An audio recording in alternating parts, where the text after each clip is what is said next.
Where is that early bird, Jerry?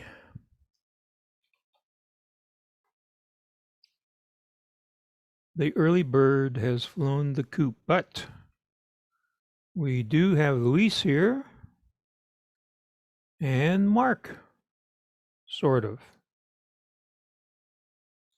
Too bad I don't have any music to play. Could play some Zoom warm-up music. And here comes Mr. Prevost, connecting his audio and his video. But the video is a blank screen, so I can't do it any other way. Okay, so are you on your Mac? Yeah, I'm on the Mac. So in the lower left-hand corner is the little video camera icon. Has it got a line through it? Nope. Okay. Well, let's see if I can do anything on this end. So I'm going to open up participants. And it says that your video is on. So you just need to quit Zoom and restart Zoom and come back and see if it works the second time. Okay, here I go. Quit Zoom. And he's gone. And let's see, are we recording this? Yes, we are. So we're going to have to trim probably about 15 minutes off the front of this so that we don't bore people on YouTube when we play this back. And he's back and he has video. And how was my audio this time? Your audio is pretty good. A little loud. A little loud? Yeah, just turn it down a little bit in the Zoom preferences. Yeah. Microphone. A little less like that. Yeah, and lower your boom a little bit so it's down closer to. I can't do that. Oh, it doesn't lower? Oh, there we go. Now you got it. How's that? That looks better and sounds great. Okay, I'll just leave it that way. Okay. You're coming in 5 by 5. All right. Whatever that means.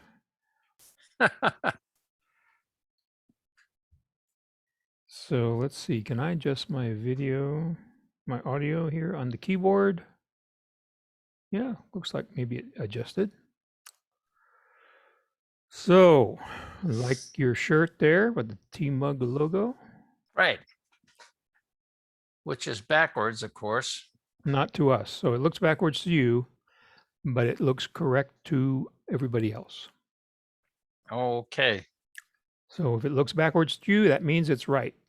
If it looks right to you, that means it's backwards to everybody else. Don't ask me why that works that way. Oh, yeah. I'm sure I could find out if I researched it on the internet, but frankly, I couldn't care less. Right. So you've blocked cats from coming in during your Zoom meeting? I have closed the door, so no cats will interrupt us. There's one Zoom meeting that I'm in, and this guy has a high back chair that it's like this high, and he usually has a cat sitting right there across the back of the chair. That's what our cats do in the living room. Yeah. And he has a lot of, so I'm on a Zoom meeting every morning called Office Hours with media professionals from around the world. And several of them have cats that are wanting to be the center of attention. So we're going to have Chuck Sawyer from Cartridge World here, and I expect Chuck to check in any minute now to do an audio and video check, and then he's going to come back at 7 o'clock.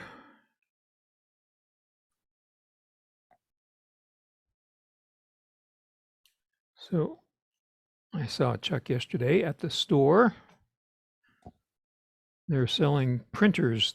Well, they've been selling printers for a long time, but they had a nifty little Canon laser printer in there.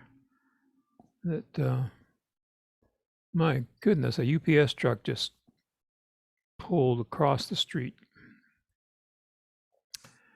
in a somewhat speedy move. So I am going to clean up my desktop here. What else have I got open? I guess that's all.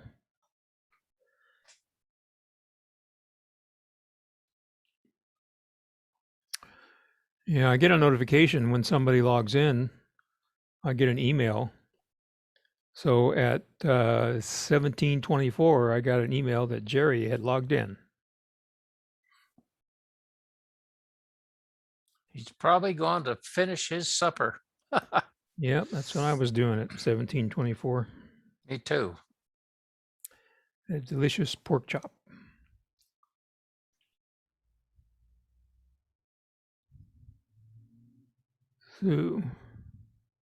So have you got an M1 anything yet?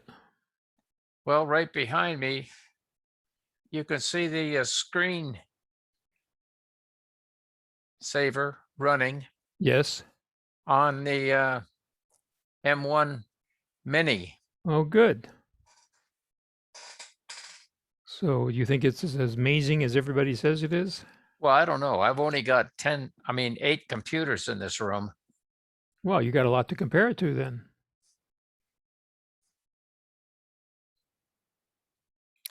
Oh, that's what I'm running on is a Mac Mini M1.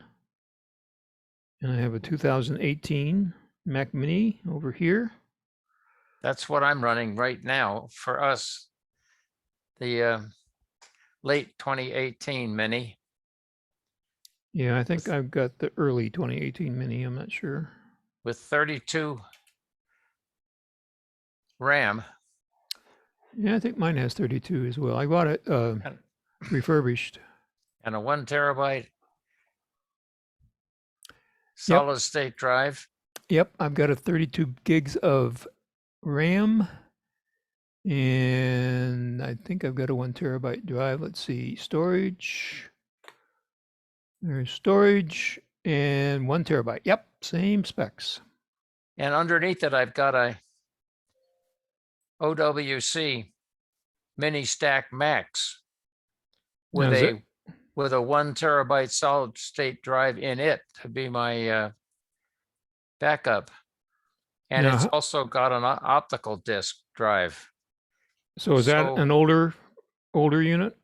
Well, no, it's a Max. They were the last ones that Other World Computing came up with, ones that had space for optical drives.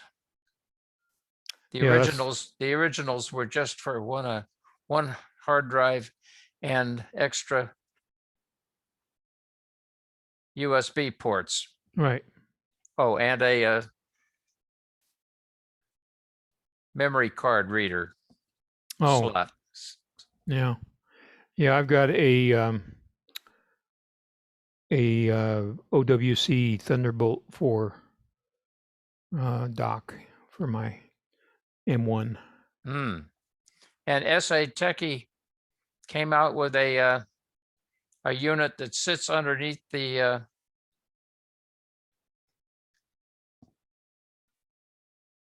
minis and adds a bunch of extra ports. But it comes with a built-in USB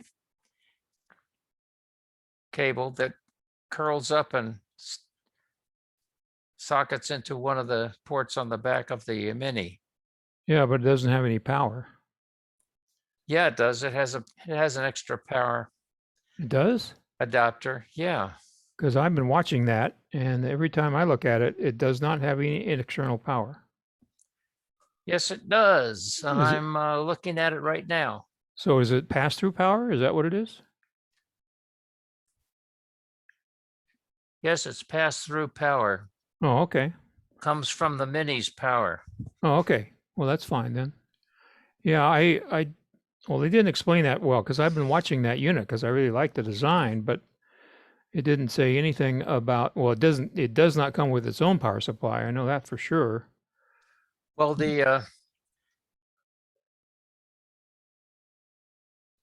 the camcorder is going through it. And also this headset is going through it as well. And it connects by means of that built-in USB-C port, a little short stub that curves up and goes into the back of the Mini. And let me look at that again. Satachi. Satachi. Tachi. Tachi. We'll call it a hub. Let's see if the internet can correct my spelling. No. Couldn't. So how do you spell Satachi? Satachi. Okay, there we go. .com. Got it now. Okay, there it is, $79.99. And good there price. It says 20% off with code.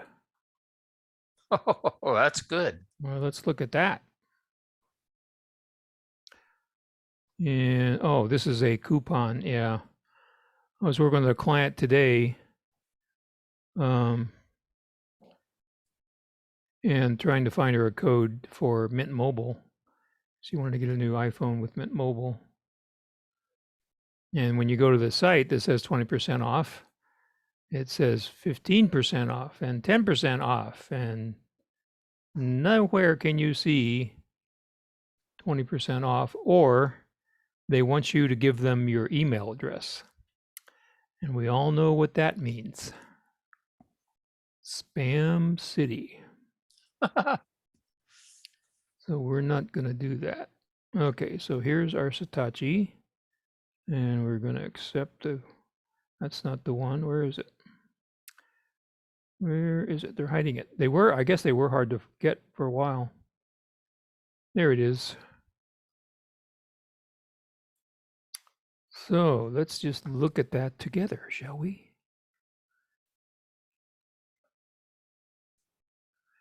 And I see that our host is here, Kevin and Tony.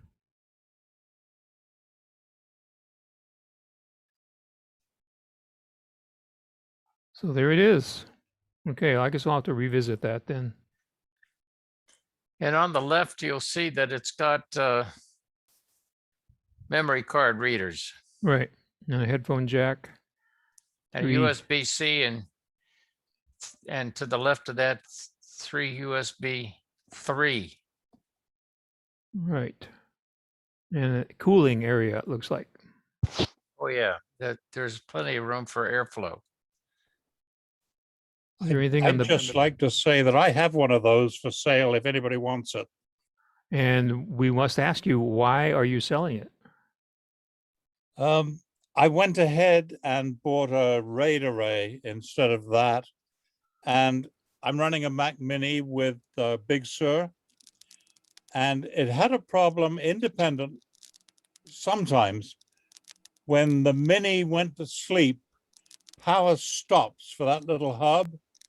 And then the operating system gives you a warning that you should properly unmount it when you disconnect it. And of course, I've never disconnected it. I was just using it to run Time Machine, nothing else. And the warnings, they bugged me, but they didn't mean anything. The little stand that I've got, it's got a 1 terabyte SSD in it as well. Very good. And here is our man of the next hour, Mr. Chuck Sawyer. Hey, Roger. How can you hear me? You're loud and clear. Good. And let's see if I can share a screen with you here. Okay, well, I have to give you permission first, I think. I think you do. So we're going to make you a co-host, so you are ready to share a screen. Okay, let me do this. And do that. Okay, something like this, screen number 1. Wait for it. And there it is. Yes, we can see it. Okay, so if I do this, take it to full screen. You can see your cursor and everything. Cool. Now we're seeing your next slide, however. Yep. So you probably don't want us to see that. Next slide, meaning. So we're seeing two images. We're seeing your presentation it. image, and we're seeing the next slide window as Yeah, well. yeah. So you had it at first, it was working right, and you must have clicked on something to show the presenter. Now it's correct. Okay, can you only see the whole presentation there? Yep. One? Okay, Yep. okay. So You well, got- so you're not in the play mode here, though. You're in Right, the app. So what happens when you go to play? there you go. Yeah. So that's when we were seeing the next slide. Next slide and notes. Yeah. Let's see, display settings, duplicate, and slideshow. I'm not seeing it on my side other than on this. Okay. Well, try that swap presenter view and slideshow and see what happens. Okay, that's what you want to be at. So that's correct. Okay, and then I've got it. Okay, so you're seeing just that, fine. Just the slide, right? And the whole slide, not the program. And it gives me my next slide up as well. That's perfect. Okay. You are All right. good to go. See you at 7. I'll see you at 7. Thanks, Okay, gentlemen. Looking thanks for forward to checking it. in. Hey, Rich, good to see you. Yeah. All right. Talk to you later. Okay. Okay. Thanks. I'm gonna leave this thing on. Go from there. Okay. All right. I got to get to this dinner thing. and then I'll come back. Okay, we're gonna mute your. Do you want to mute your video and audio, Chuck? Yeah, I can for sure. We're gonna actually be. I'm gonna be out of the room. I'm just gonna leave it on. I'm gonna leave and then come back. Okay, well mute your audio anyway. Yeah, I can do that.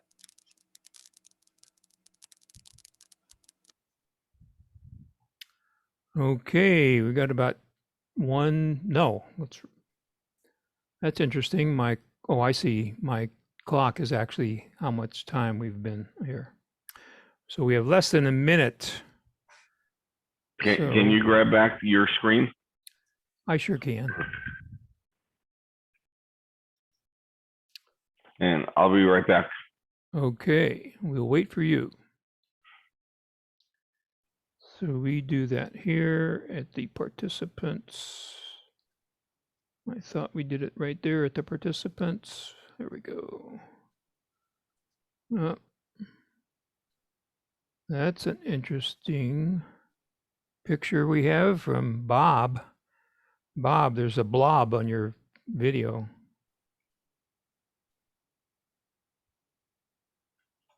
Hi, Susan. I guess you got the link.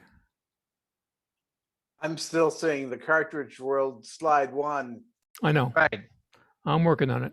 He needs to, No, I can do it from my end here. I just can't seem to find where to do it. Here we go. there we There. go.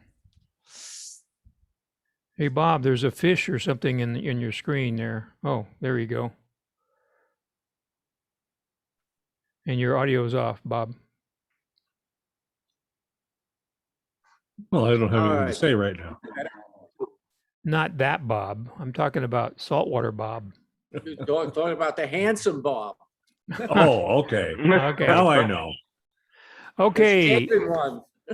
All right, everybody, quiet for a second. We're going to start this off. So as soon as you're ready, Kevin. Yeah, I'm here. I think we'll edit that part out. So welcome to Ask Me Anything from the Tucson Macintosh User Group. And now your host, Kevin. Good evening. Does anybody have any questions or anything urgent? Hey, Kevin, I do have I had a tower put up about a half a mile from my house. It's like a 30-foot pole with a like a Tootsie Roll shaped antenna on top of it. Is that a 5G antenna? It could be that or a ham radio.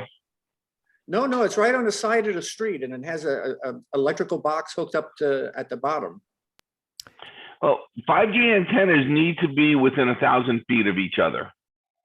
That was That's the 5G. only one I see. No. And they're If that's popping the up only all one over you see, it town. may be something totally different, something from the city. Now that it is 5G. Is it? Yeah, they're going up They're- all over the place, they're and popping they up got to all start over. somewhere. Yeah. And Kevin, your volume is a little loud.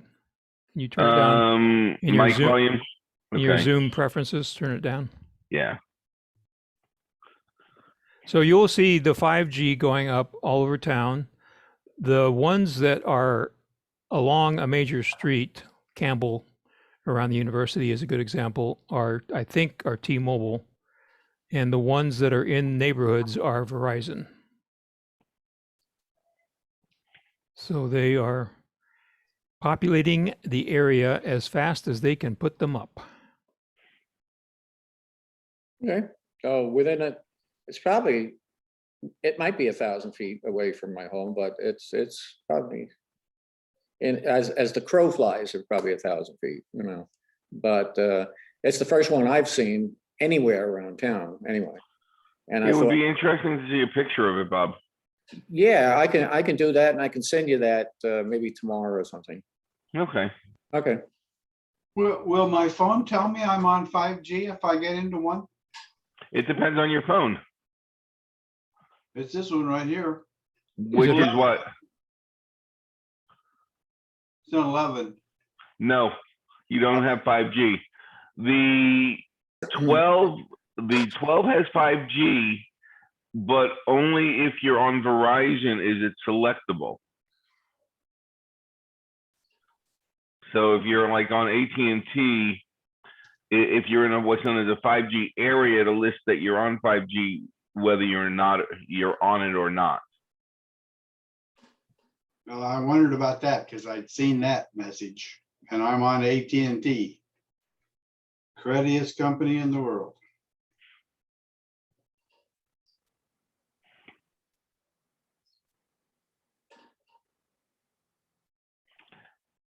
Anybody else? I have a question that's kind of tangentially related to Max. Okay. I've just upgraded my routers in the house here from dual band to tri-band. I have a satellite from the dual band set. And I'm wondering, is it possible for me to use that with my tri-band and get some extra length out of the thing? It depends. Which router do you have for your Orbi. tri-band? Orbi. What is it? Orbi. And the dual band is an Orbi as well. Yeah, they're both the same. I believe they should be connectable. Okay, I'll give it a try. Don't have to do anything special. No, just put it in the app. Just make sure it's being seen as another node. Okay, thank you.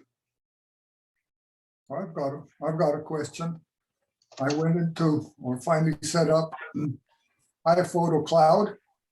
My pictures folder had about 60 gigs. And now I've got about 60 gigs on my iPad, on my iPhone, as well as on the iCloud. Is that right? How do I get rid of it? Where do you want to get rid of it? Everywhere except in the cloud. You have to tell your devices not to download to that device. Every app, like if you're in photos, you go to the preferences, photo preferences, go to iCloud, and you turn on iCloud Photos. You'll have two options. One is download originals to the Mac or optimize Mac storage.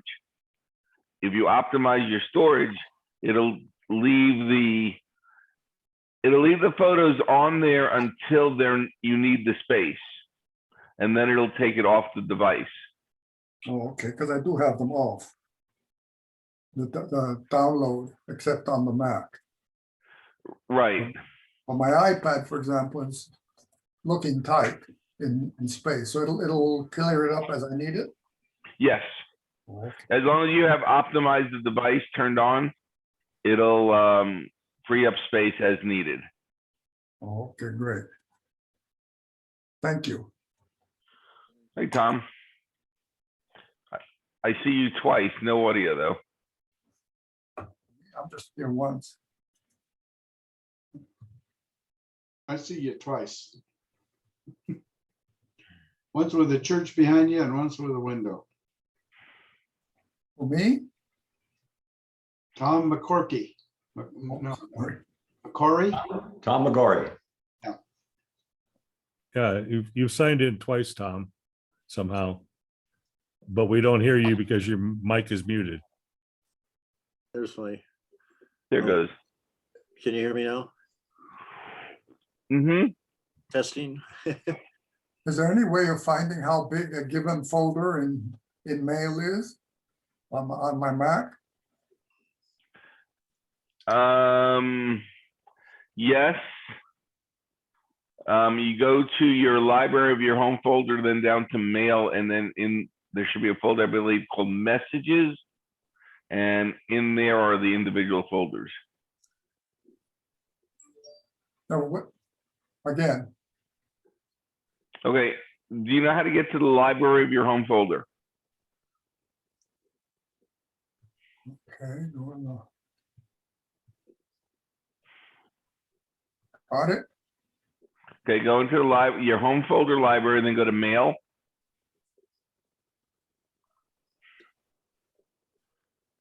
Got it? Oh, okay.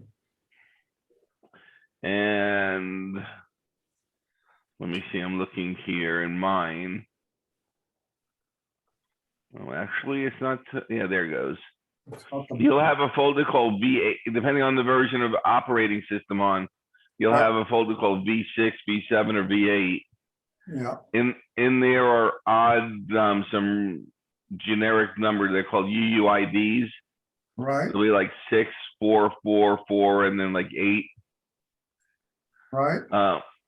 You open up that one of those folders, you'll see all your subfolders. And then you can see the size of them. Oh, okay. Somebody they don't show up. Oh, okay. That's kind of, and you don't want to edit those folders. No, I want to do it from the Mail app. You want to do everything from the mail app, correct?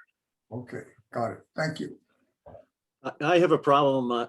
I use Fetch to put new pages up on my website, and I've lost my password, and I can't get Fetch to allow me to reinstall, redo my passwords. Anybody got any suggestions? Two possibilities, Tom. One is look in your keychain access to see if the password is there. Number 2 would be to contact the administrator of the site. Well, they're in England and they're not very cooperative. I tried to get them to help me out and they just, I guess I'm not a big enough fish. Understandable. Look in your keychain access. If it was stored in the past, it may be still in there. Okay, I've tried about 20 different passwords that I used over the years. And my web page is frozen because I can't add new information to it. That is so frustrating. Yeah.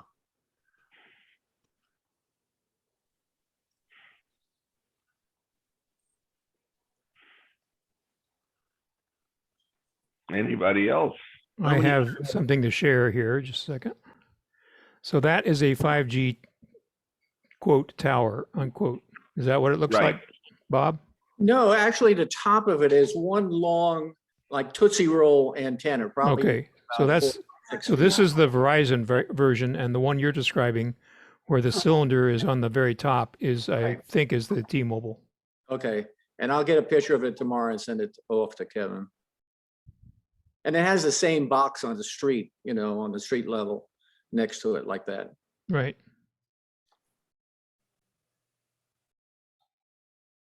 There was an article that they were putting those in backyards without asking. A lot of complaints. They're going into residential areas and sidewalk right in front of people's houses. It's driving them crazy. Well, the problem is everybody wants 5G and they don't realize that 5G is short, Short range. yeah, very short range. Yeah. I mean, they're perfect for indoors, but like a stadium, like U of A, to put them in the stadium, indoors, the antennas have to be every 500 feet.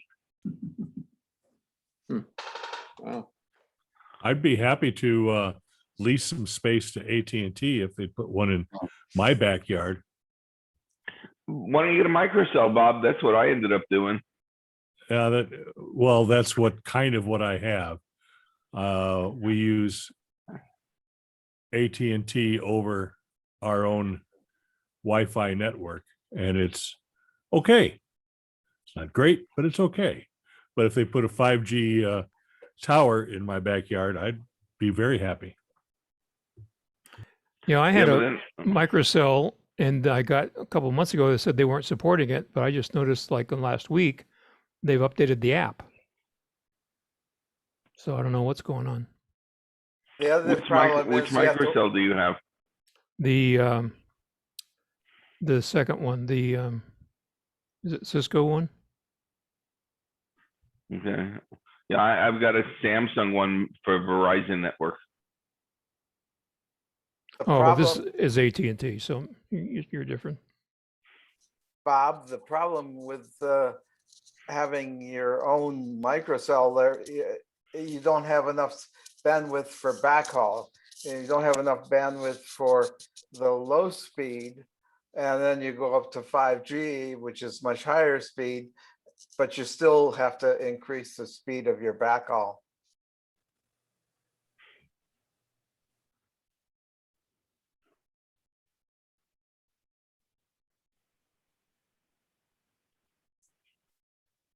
Has anybody here played with AirTags yet?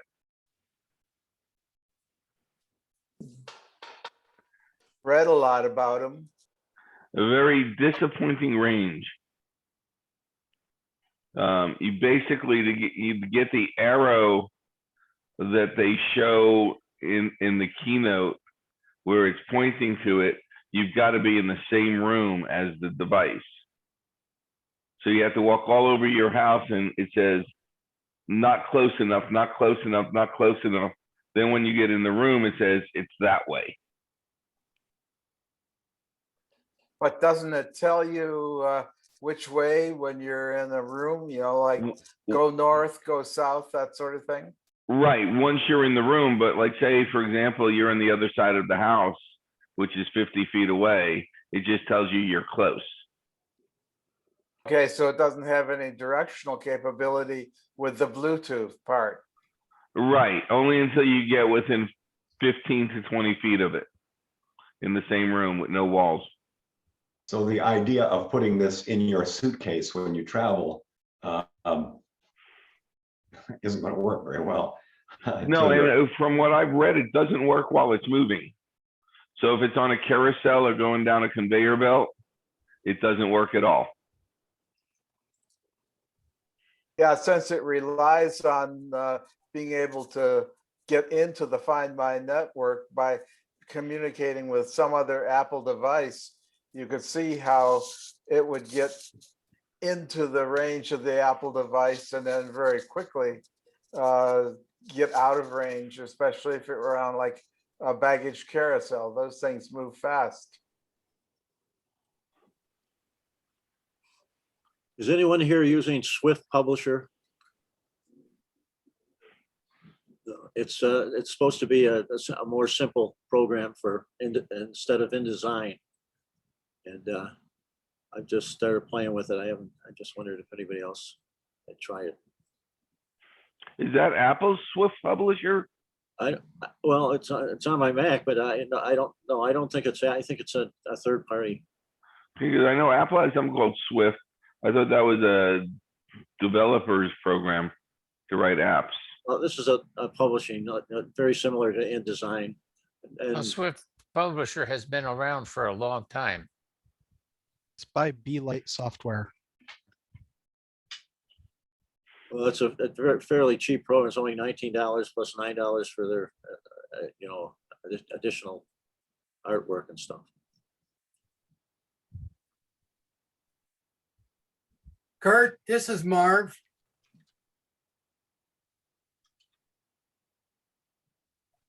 Yep. Did you get my email about that lost membership? The lost check or whatever. Yeah. Yeah, I sent it. I forwarded it to Mark, and I haven't heard from him yet. I'm hoping that he pops in tonight and we can ask him. Okay. Because I believe that he received that check, but I just don't know how long it's been since he's gone to the bank. Okay, thanks. Okay. Hi, all. I have a question. This is Diana. Can you hear me okay? Hi, Diana. Just fine. Fabulous. I have a new headset that I prefer. It's yep, Aftershocks, and it says it has the NFC capability.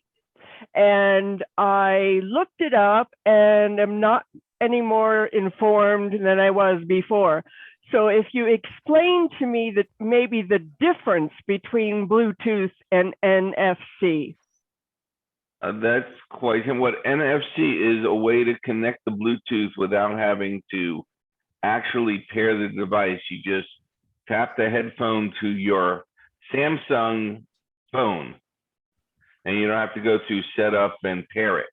It would automatically pair. Apple does not support that. NFC stands for near field communication.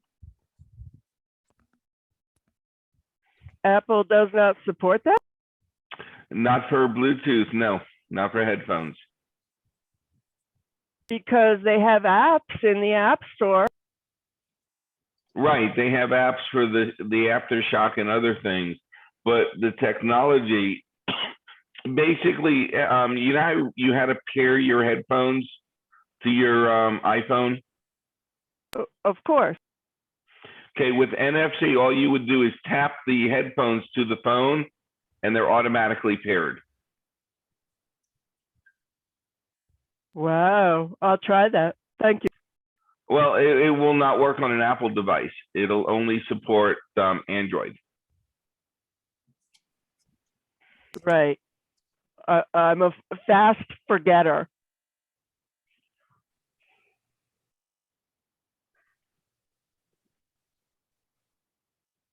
So the apps in the App Store that say NFC are designed because you can buy little NFC stickers basically and program to do things around your house, for example. So there is some NFC capability, but it doesn't include matching your Aftershock headphones to your iPhone. Do you want to elaborate on how you make an NFC, just a tiny bit? We'll take another question and I'll look that up for you. I've never done it. I've just heard people talking about it. Well, if you think about it, AirTags kind of use NFC. So it lets you, once you're close enough, it lets you get more information from a device as you get next to it. Yeah, these say read or write NFC. That's what I'm asking about, I guess.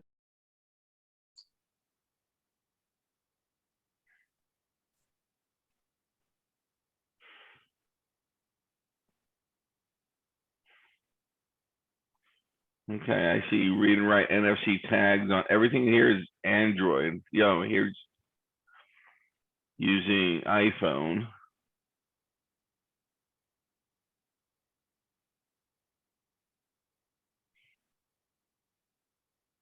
I'm going to put a link in the chat for you, Diane.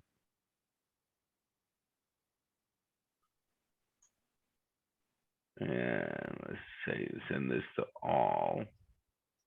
Great, thank you. And I'll put one in too. Let's see if it's the same. No, it's a different one. So that'll give you two different perspectives.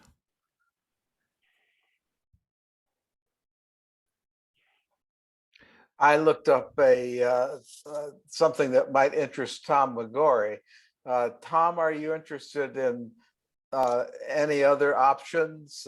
Because there's a European outfit called Affinity, which has some real good software that's on half price right now because they're upgrading versions, and it's really it gets excellent reviews. I got the drawing program, and there's a publisher program as well. I don't know if you are familiar with those.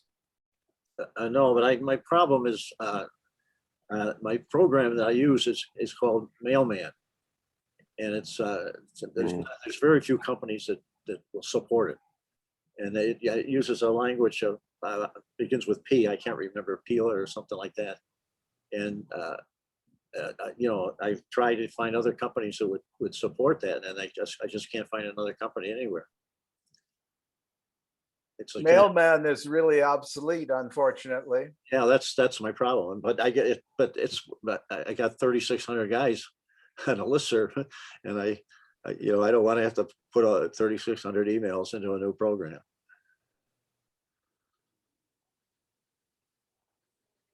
Can't you export from the old one and then import into another one? No, I don't want to take the chance. It's easy to get to screw that up. I'm just very nervous about trying to switch it over. Export a copy, not the original. Well, they're very uncooperative. I've phoned them, I've sent emails, and I pay them about 400, 500 bucks. Well, I pay them in English, in pounds? Well, not pounds, but Sterling? No. Euros. And so for 2 or 3 years, I was telling my tax expert that I was only paying $385 or something like that, and it was actually in euros. I was paying a hell of a lot more. So it took me a couple of years to catch on. I'm a little slow. At 85, you slow down a little bit.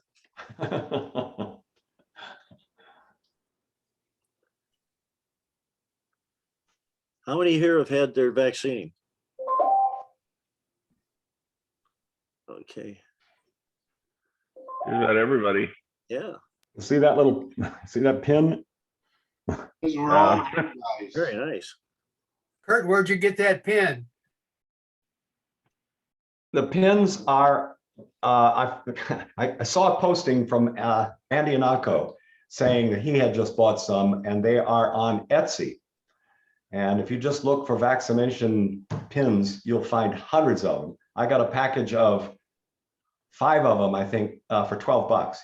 So we got one for each one of our daughters and the 2 of us. So. Well, the FBI is investigating people that are producing fraudulent passports, vaccine passports. Oh, this isn't a passport. It's just a thing that says I have been vaccinated. So yeah, you can actually be prosecuted and serve jail time. Yeah. Wow. Is there such a thing as a real vaccine passport? I don't think so. No, but I meant the form they give you when you get your second shot. I've got it in my wallet, and people have published it on their Facebook, and then the hackers grab it and run with it. The thing that bothers me. Nothing showing, Kurt. Well, it's just the thing. The thing is that these damn things ought to be the size of a credit card. Because the size that they are, you can't get them in your wallet unless you fold them up and half destroy them in the process. You got to remember, it was done by the government. Yeah, I know. Why don't a bunch of bureaucrats? Well, you should just take a picture of the front of it and have it on your iPhone or whatever, and you can show the picture. Scan them into your wallet. We both have those. Yeah. Scan it into your wallet on the phone. Right. Jerry, you're muted if you want to say something. What I did is just simply copy the card and I resized it to credit card size and put it on a piece of photographic paper. And I folded it in the middle toward where the film side is, and I've got that in my wallet. So I have a copy of it with me all the time. That's good. I was going to put and have it laminated, but they said, no, don't do that. Because if you come with a update later on, you will want to put that on the original. Yeah, Office Depot, from what I understand, will take your card, make a copy of it, and give you a laminated copy without touching your original card. But again, it's too big to put in your wallet, so it's kind of useless.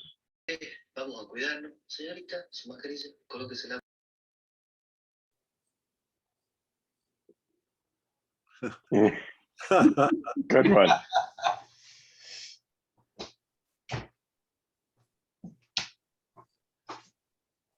Yeah. Hey, Kevin, I've got a question for you guys. Yes. I needed to reformat the Time Machine drive on my M1 because I made a bunch of changes and it just wasn't room. So I started over. So I looked at the format and I noticed, oh, it's okay, APFS, that's to be expected. But I noticed it was APFS case sensitive. And I thought, that's pretty strange. So I reformatted the drive at APFS, ran Time Machine, promptly forgot about it. Then I looked at it a couple of days later and it was back to APFS case sensitive. Case sensitive. Time Machine uses case, even when they were using HFS Plus, it was HFS Plus case sensitive. Oh, was it all along? Yeah. And it has to do with the hard links that it uses. So it'll remember something, whether it's a capitalized or a lowercase, with the hard links. And I don't know if this is a change with the betas, but there used to be at the root level of the Time Machine drive a folder called backups. That and everything was in there. That appears to be gone, and now all the backups just show up at the root level. Well, it depends on how your Time Machine drive is connected. If you were to plug the Time Machine drive into a network, then you would have that folder, and you had disk images in the folder. Oh, okay. No, it's just hanging off a USB. Right. That's why. Okay. Great. Well, thanks. Answered my questions. Good stuff. I have a question about iPads. A good friend visited us from Maryland recently, and we found out that she's a photographer and been for all her life, and she had already processed tens of thousands of photographs on her iPhone. And so we encouraged her to get an iPad so she had a little bit bigger view. She was in the Apple store in Maryland today and was all ready to buy an iPad Air, and they told her, wait a little while, there's a newer version coming soon. Anybody know about that? I wouldn't waste my time on an Air for somebody who does photography. Have her get the Pro, and it just may be that the Pros aren't in the stores yet. Yeah. They're coming though. It should be And the very Pro soon. has some very large storage capability, up to 2 terabytes. Yeah, well, she's got her photographs on the cloud, so she really doesn't need the capacity for storing the photographs. She's got, believe it or not, I asked her how many more photographs she has to process. She said she has 80,000 more to do. Yeah, the biggest difference between the Pros and the Air is the color accuracy of the screen. Yeah. So you would never want to do, if you're doing any sort of photo editing, you would not want to get an Air, even if it was a year or two ago. Yeah. The Pros are so much better for that. Okay. Can you imagine processing 80,000 on your iPad? I know people have done it. Well, you do 2 or 3 in the batch, and then the rest is automatic. So yeah. Does anybody know about a USB-C hub or just USB-C in and USB-C out? For what, Tommy? Oh, for the future, for when I get my M1. And no, There's a ton of them on the on Amazon. If you're gonna get your M1, are you gonna get an Mac Mini or are you gonna get an iMac? No, I get a portable. Okay, for a portable, something similar to what Ridge is showing you. But what you want to do is you want to go to Amazon and just search for what's called an 8-in-1 USB-C hub. An 8-in-1 will give you power delivery, USB-C, SD card, and Ethernet, as well as video. So that'll give you everything that you'll possibly need. And you can get one for about $30. What is it called? An 8-in-1 USB-C hub. And read the 1-star reviews before you buy it. Yeah. Yeah, you want to make sure that the power delivery in it will support your laptop. Yeah. So, and actually, I mean, the reviews, read the 1 stars, but ignore the 5 stars. So if you get people that just say it works and they're giving it a 3-star, trust that review. Okay. They say there's a good chance the 13 inches are going to come out with more ports. I doubt it. That's what I read today someplace. Tidbits, Still maybe. going to need hubs. Wishful thinking. Yeah, they'd have to make it bigger, and their whole concept is going smaller and smaller and smaller. I have a question, Kevin. Yeah. I have noticed somebody here is using their iPad or AirPods, excuse me, as to listen to things. I started out that way about an hour ago, and I said, okay, everything all works. I tested it all out, and then I went off to watch the TV news. And in that time, my machine had slept.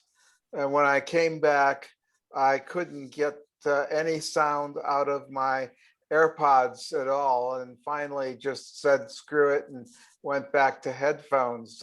How do you troubleshoot something like that where it worked and then now it won't, and you can't get any traction on something to fix it? I am not sure on that. AirPods for me have always connected. The issue that I have with AirPods is I don't use mine enough, so I'll use one in my right ear and it doesn't even last an hour. So I don't like them at all. I get good battery life. I'm very pleased with that. And ordinarily they just work, but I was really surprised. Or I usually use them with iOS and it just works fine. But I said, oh, well, I'll try it with my Mac. And I was able to hear what was going on when I ran my pre-meeting test. And after that, kaput. Yeah, I would try putting them back in the case, then put it back in your ear and go to your preferences. See if you could select it. Jerry, I find that if you are using your AirPods with iOS, with your phone or whatever, that you have to actually go into the AirPods setting and say, forget this device. Then you can go and connect it to your Mac and you're okay. But it gets confused when it's when your phone is in your pocket and you're sitting in front of your Mac, it doesn't know what to do. So. Yeah, I can see that I probably did confuse it because I'm sitting right next to my Mac, right, and I've got my iPhone about 6 inches away. So that, right, yeah, that thank you, Kurt. That I'm sure that's it. Or Jerry, well, you could do what I do since I'm wearing a Bluetooth headset over here. I just turned off Bluetooth on my phone when I joined the meeting. And this way, this connects only to my Mac. Thanks, Kevin. I'll try that too.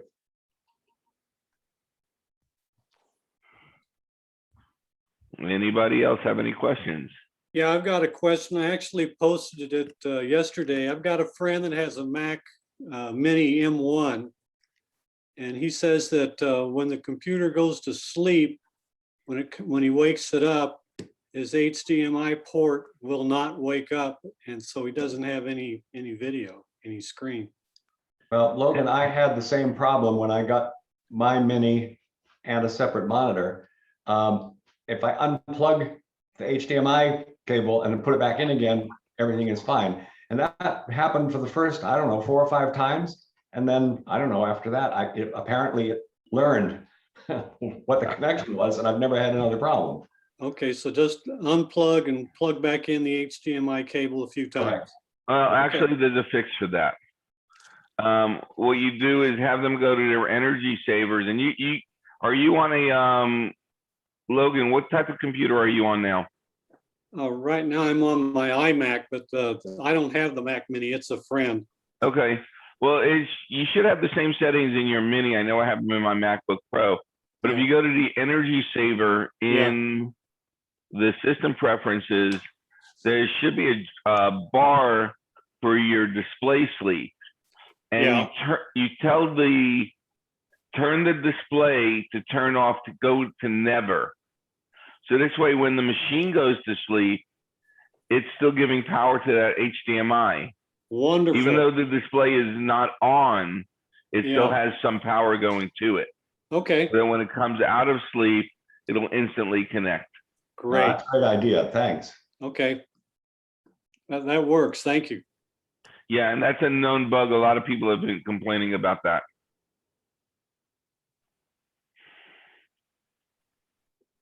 I've got a question. I only recently decided to go back and try a Time Machine again. I've had problems with it in the past. So I wiped the external hard drive clean and set it up as I had before. The first time it took a long time and filled up as it was supposed to. But then the next time it says it doesn't have enough room. Even though there's only a little bit changed, and it should just add on to, what we already had, and it acts like it needs hundreds of gigabytes of room. What the hell's going on? How big is your hard drive? Hard drive is 500 gigabytes. And the hard drive on the Time Machine? Oh no, actually they're both 500. Rule of thumb, you should have 3 times the size of your drive. But I mean, when it copied it, it just it used like 240 or whatever it was, and then the next time it said there wasn't enough room, but almost nothing had changed. What would require so much room to I don't understand. Well, they use snapshots, and snapshots could take up 50% of the space on your drive. So if you have a 500 gigabyte drive and say you have 300 gigabytes of data, right? By the time within 24 to 48 hours, you'll be out of space on that Time Machine drive. Wow. Because APFS has a horrible problem of treating snapshots as containing the entire amount of space that the original has. Yeah, that's what it looked like. And it fakes the system out to think that it's too full when all it is a snapshot or two. And the only way to get rid of the snapshots is to use some deep knowledge terminal commands Well, we're in trouble there. to delete the snapshots. Actually, it's not even that complicated. You could use Carbon Copy Cloner to delete the snapshots, or what I recommend for people, the Time Machine is not a disaster solution. It's only a file solution. Right. So given that do not copy, tell it not to copy system files. Oh, And when you're not copying system files, you're not copying things that are protected, where every time you do even a minor update on the Mac OS, it has to copy the full system. okay. That makes sense. Because I know in the past I've somehow been able to make this work without Right. going. So let me try that. Thank you. Yeah, what you do is you just remove the system folder, then it'll ask you if you want to delete all system files and applications. Say yes, and then you're golden. Great, thank you.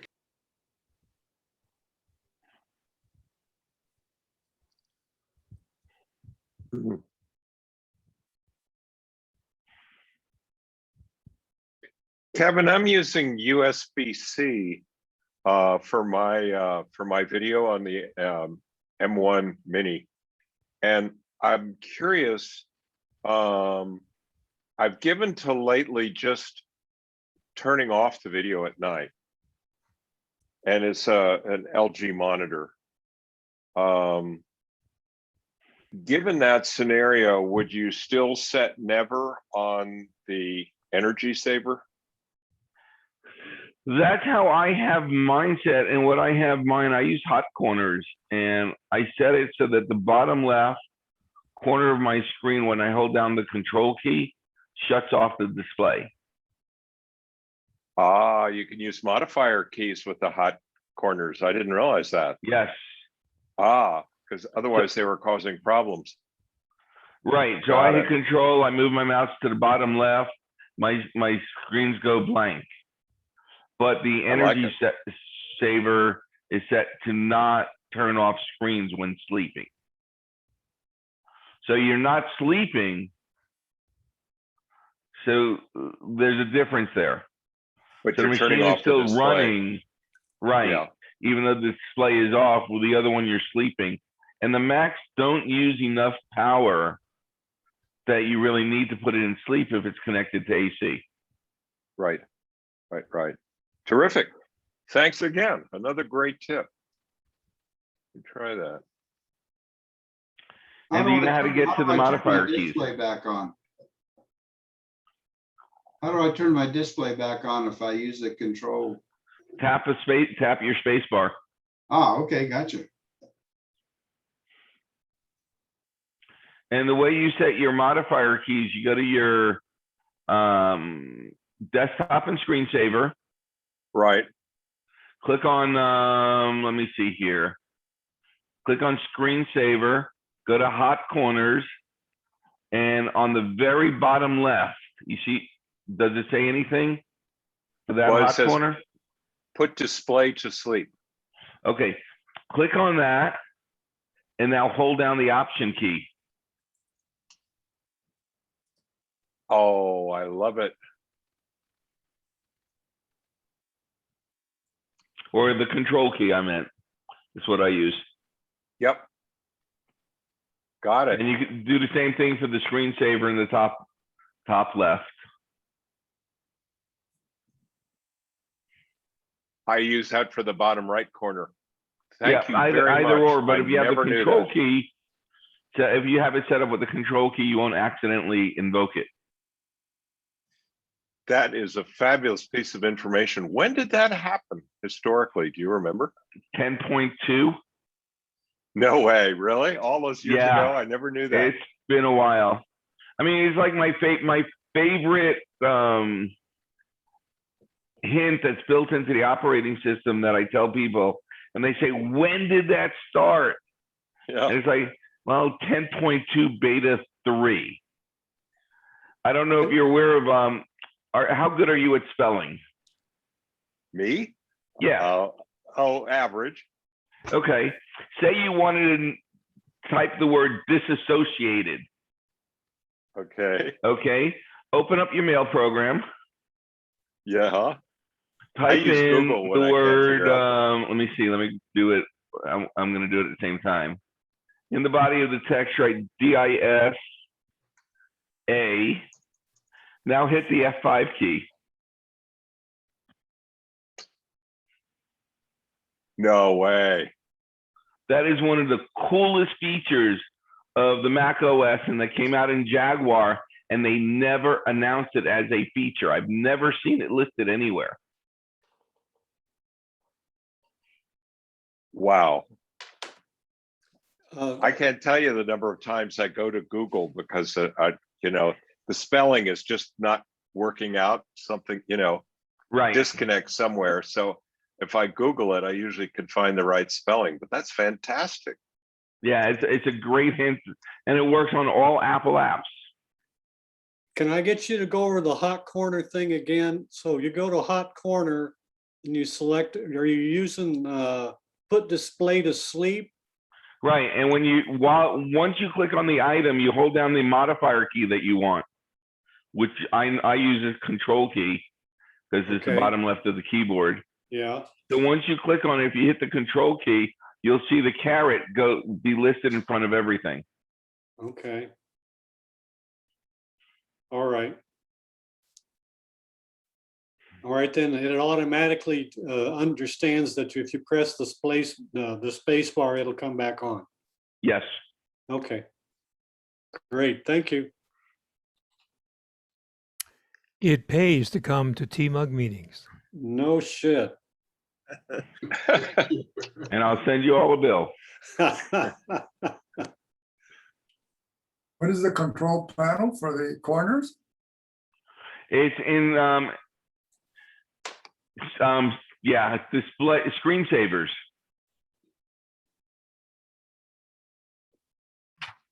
So go to System Preferences, Desktop and Screensavers, click on Screensavers, and then there's a button that says Hot Corners. On the lower right. Yeah, and I think it's in one other place.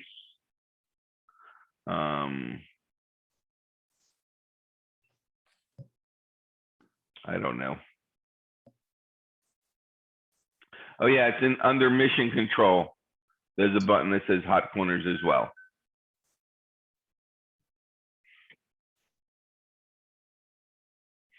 Okay, once you set this up, you just run your mouse to the lower left-hand corner and it's supposed to shut off the display? While holding down the Control key. While holding down the Control key, okay. So, and you could try it right now because it won't disconnect you from anything. Okay, well, let me see. Actually, do I need to reboot or something for that to take effect? Nope, hold down your Control key and just slide your mouse all the way to the bottom left. Okay. All right, okay, I see it now. Right. Wonderful, okay. And Hey, Kevin. I've just found that if you click the question mark that's next to Hot Corners link, there's something there that tells you all of this stuff. And since we're talking about modifier keys, I don't know if anybody is aware, one of the things I hate about keyboards is the stupid caps lock key, because I'm constantly hitting it by accident. Yeah. In the keyboard preference pane on the bottom, there's a button that says modifier keys. It lets you turn off the caps lock.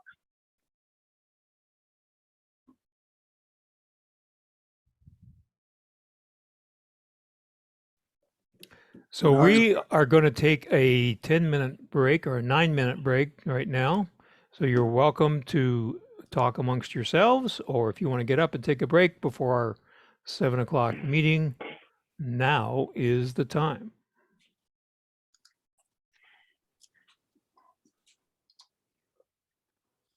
And here is a hint for our Zoom etiquette.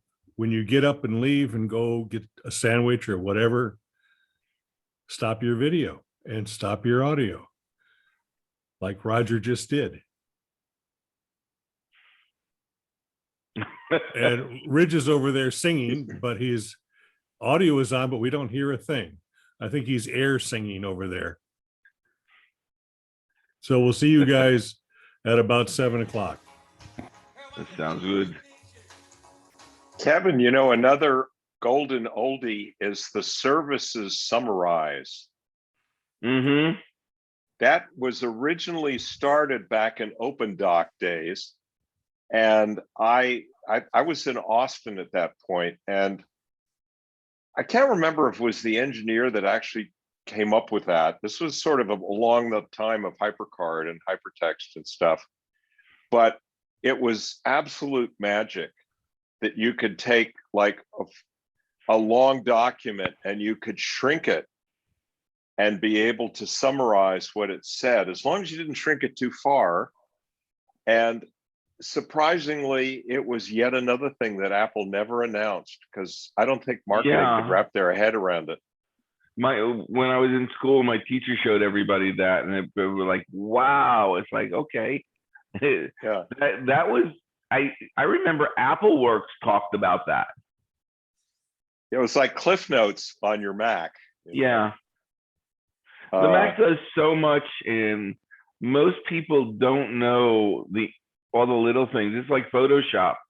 Yeah, I heard years ago somebody says that if you're an expert in Photoshop, that means that you know less than 5% of the program, but you're an expert in that 5%. Yeah, yeah, rightly so. But that summarize can be really useful. Yeah. If, for obvious reasons, like, somebody throws you like a 20-page paper, and you really want to take a quick look at it just to see if it's along the lines of if it's worth your reading and all of that kind of thing. It'll shrink it down to about 1.5 pages at that point, which is I nice. get it's all relative. You can shrink it down to the point where it doesn't make sense anymore, but yeah, it's pretty incredible what it does. There's a program, I'm trying to remember. I don't know if it was Slack or Slim. It was a PDF program that would take PDFs and summarize the PDF for you. I have a vague recollection of that. Yeah. Once again, I don't think anybody really appreciated it. No. And I know there's an app in the App Store that does that. I'd have to go through my search history from like 10 years ago to find it. Let me see here.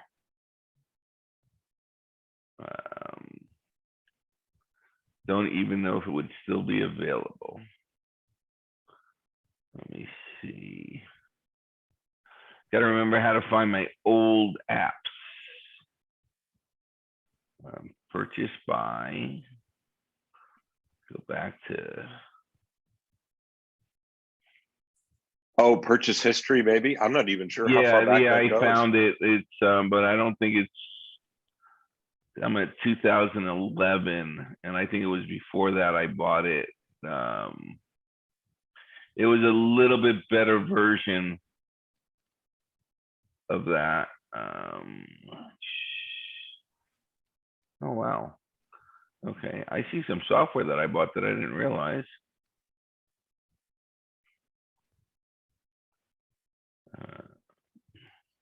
It pays to come to TMUG meetings. Another thing that I miss is, I don't know if you remember data detectors. Yeah. Where you could have a 20-page report and it'll pull out only email addresses or phone numbers and stuff like that and list them. Didn't they Synalyze it. Sorry? There's an app called Synalyze.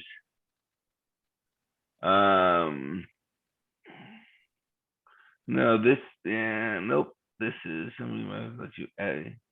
Oh yeah, it summarizes. That's for binary files. Okay.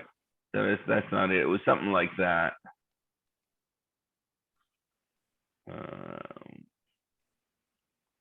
I don't know.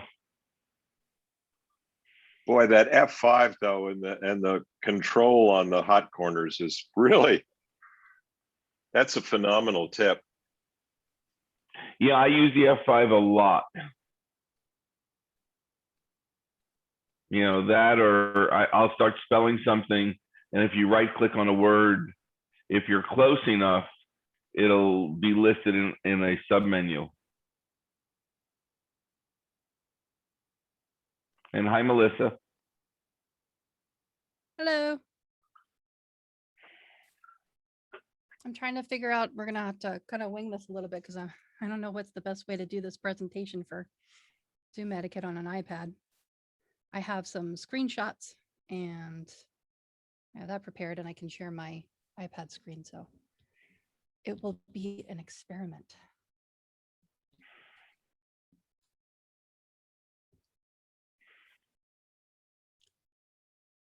Do you mind if I try something real quick? Go for it. I have a cool tablet here, this little Hawaiian tablet with a stylus.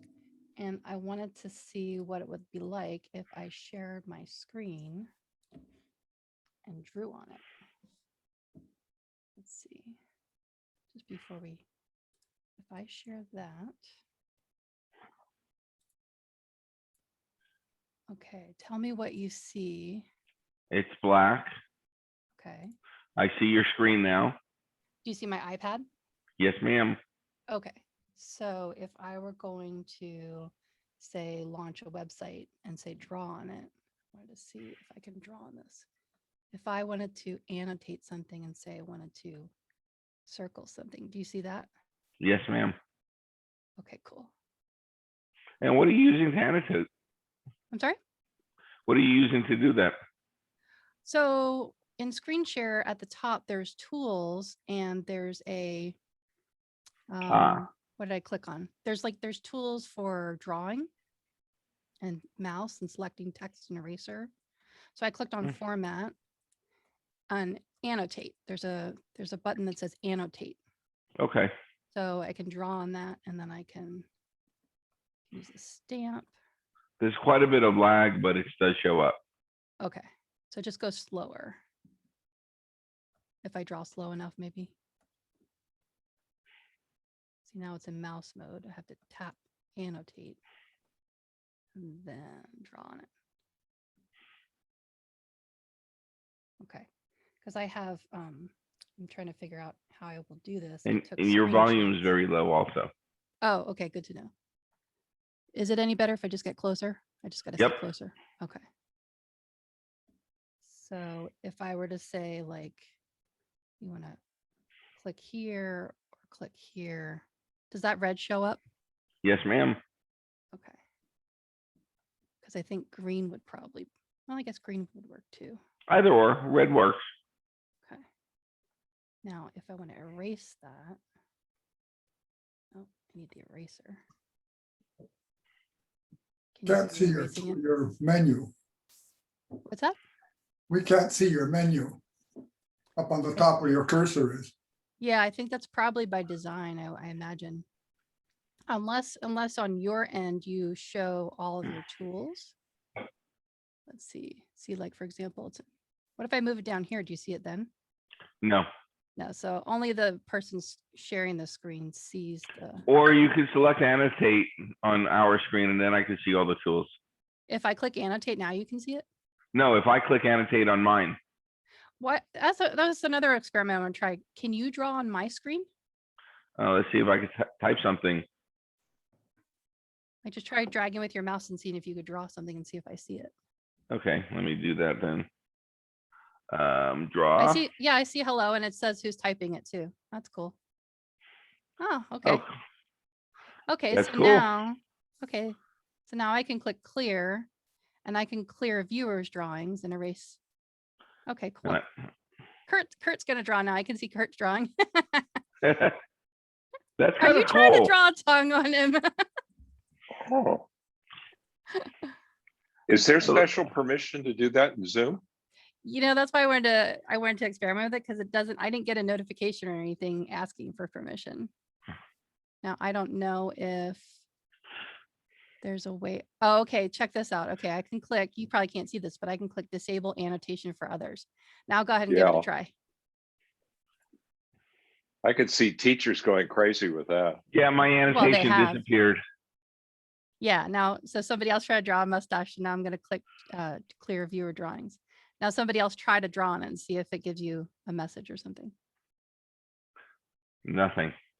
Yeah, so I have to go into more and then select enable annotations for others. And then you'll be able to see it. And next week it'll be something else new. Exactly. That's why I figured I'd kind of experiment with it. Okay, so I'm gonna, let's see, new share. Well, what happens if we do this? If I click multiple participants can share simultaneously, can you try sharing your screen and see what happens? View I see Kurt option. put an arrow. That's cool. So you can point to things. Oh, share screen. Because it says I'm sharing. Oh, okay, cool. Now I see. Okay. Are you Now- seeing my screen also? It says you are viewing Roger Harmon's screen. No. How do you do that? This says it's sharing my screen. Oh, it's Now it sharing says this screen. okay. Now is that yours with the parrot? Yeah. Okay, now I can see yours. And stop share. Let's see you, Young. Cool. So under view options, it had, you could select who to view. Oh, okay. It says hide floating meeting controls. Yeah, because it's hard to know what you guys can see and what I can see and what you can't see because, oh, I still have the marker. I need to be back into mouse. There. Melissa? Hello. We're just Hello. messing around. We're just having fun. Okay, I think it's time to start the meeting. Sure. Welcome, everyone, to the May edition of the Tucson Macintosh User Group here in Tucson. This month, we have a special guest, Chuck Sawyer from Cartridge World. And Chuck is going to talk to us about the state of the industry of the toner and ink cartridge remanufacturing business. And he's also volunteered to stand up and take your questions and maybe even try to answer some of them. So I would like to turn it over to Chuck. Is there anybody here who's never even heard of Cartridge World? Please raise your hand. Michael, you haven't heard of Cartridge World? Please. Cartridge World is a nationwide franchise system. Is that right, Chuck? Even international. International franchise system. And they're not just refillers, you know, someone in a back room someplace with taking India ink and squirting it into an old cartridge and then trying to put a piece of tape over the hole they just drilled and then selling it to you. They actually remanufacture the ink cartridges and the toner cartridges and sell them to you, and they assure you that they're working, and if not, they'll stand behind it. So with that being said, I've been a customer of Cartridge World for some time and have been satisfied. I have had a problem in the past and have gotten a replacement without any problems. I've also a few times asked for advice just by walking in and describing the problem without any real data behind it, and have gotten the right answer almost every time. So Chuck, please take it away. Well, thank you, Bob. It's great to be here with TMUG. It's been, I don't know, Bob, how many years do we go back? Or Roger, maybe 12, 13, 14. And I've had the opportunity to come in a number of times, usually over, you know, at the medical center and talk in person. First time by Zoom, for sure here. But it's good to be back. And you all know that you have a 10% discount. So we typically save people about 30% when they're buying cartridges. You guys get 40% because you're TMUG. It's one of your benefits of being a member. And so always take advantage of that. I got some great feedback. Bob talked to me about coming out and talking. We're not going to talk a lot about cartridges or a lot about ink and toner because our business has kind of changed a little bit through the years. We're much more business to business focused. We work on printers and printer repair. We work on managed print. But there were some great questions that came in about things like, well, what's the state of the industry? And, you know, what's going on with printers overall? And can we look at maybe some cost comparisons and things like that? And if you were recommending a printer, what would you recommend? So those are the things we'll talk about. Unless you really want me to talk about ink and toner, and I can do that. But I think we can go a little bit wider afield. I've got a screen that's shared here. So can you all see my screen already, the main one? Roger? Let me see here. So you got to click on share screen there in the bottom center, Yeah, I just did. and then choose the screen you want. Yep, that's it. There you are. Okay, how's that look? It's coming. There it is. You're there. Okay, sounds good. So I will give just a moment of background, a little bit about Cartridge World, so kind of that history that Bob was talking about, and let me get to that slide here. And let's see. Interesting. There we go. So we've been around since 1988, so a long time. When an Aussie, it actually started in Australia, Adelaide of all places, if you've been to Australia, wine country, where a guy started refilling cartridges in his kitchen. So, you know, you've heard about, you know, Michael Jobs and Bill Gates in their garage. Well, this was a kitchen because you had to have a sink. And the only thing it turned into a retail business is that his wife basically ran him out of the kitchen and said, if you keep doing this in my kitchen, I'm going to kill you. So he went down to a store and opened up basically an ink and toner shop. And they began franchising in '97. They came to the United States in 2003. Presence in 30 countries, over 600 stores, 150 in the United States. And my wife, Kathy, and I started in the market in 2004. We came here. So we've been doing this for about 17 years. And it was kind of a step out of corporate life. And Tucson's home for me, at least when I grew up, the last 2 years of high school. And my family's been in town ever since then, back in the 70s. So happy to be back in Tucson. It was a great way to see our kids get through high school into college. They're out of college now, and they're all off the payroll and doing their own thing, which is great. I have a cartoon that I was actually going to put up there for you guys, and I don't know, I can't because it's, you know, it's like this. You can't really, and I was going to put it on the screen. I didn't get a chance to do that. I'm going to read it to you just to see if this makes any sense. And it's a Pearls Before Swine, which I like sometimes, but not all the time. But this time I did. It says, "What are you doing, pig?" And I said, "I spent all day trying to find a cheap airline ticket. Money's super tight for me right now. Finally found one that saved me 25 bucks. Now I'm just printing it out on the electronic ticket. No, wait. Why is it printing out a second page? A car rental coupon. I don't want a car rental coupon. It's in color. The whole coupon is in color. It's using up my printer ink. A third page, a full page, a color add page, a fourth page. It's solid blue. It's blue ocean. It's using all my cyan. It's using all my cyan. That ink cost me $59 a cartridge. I think your savings have evaporated.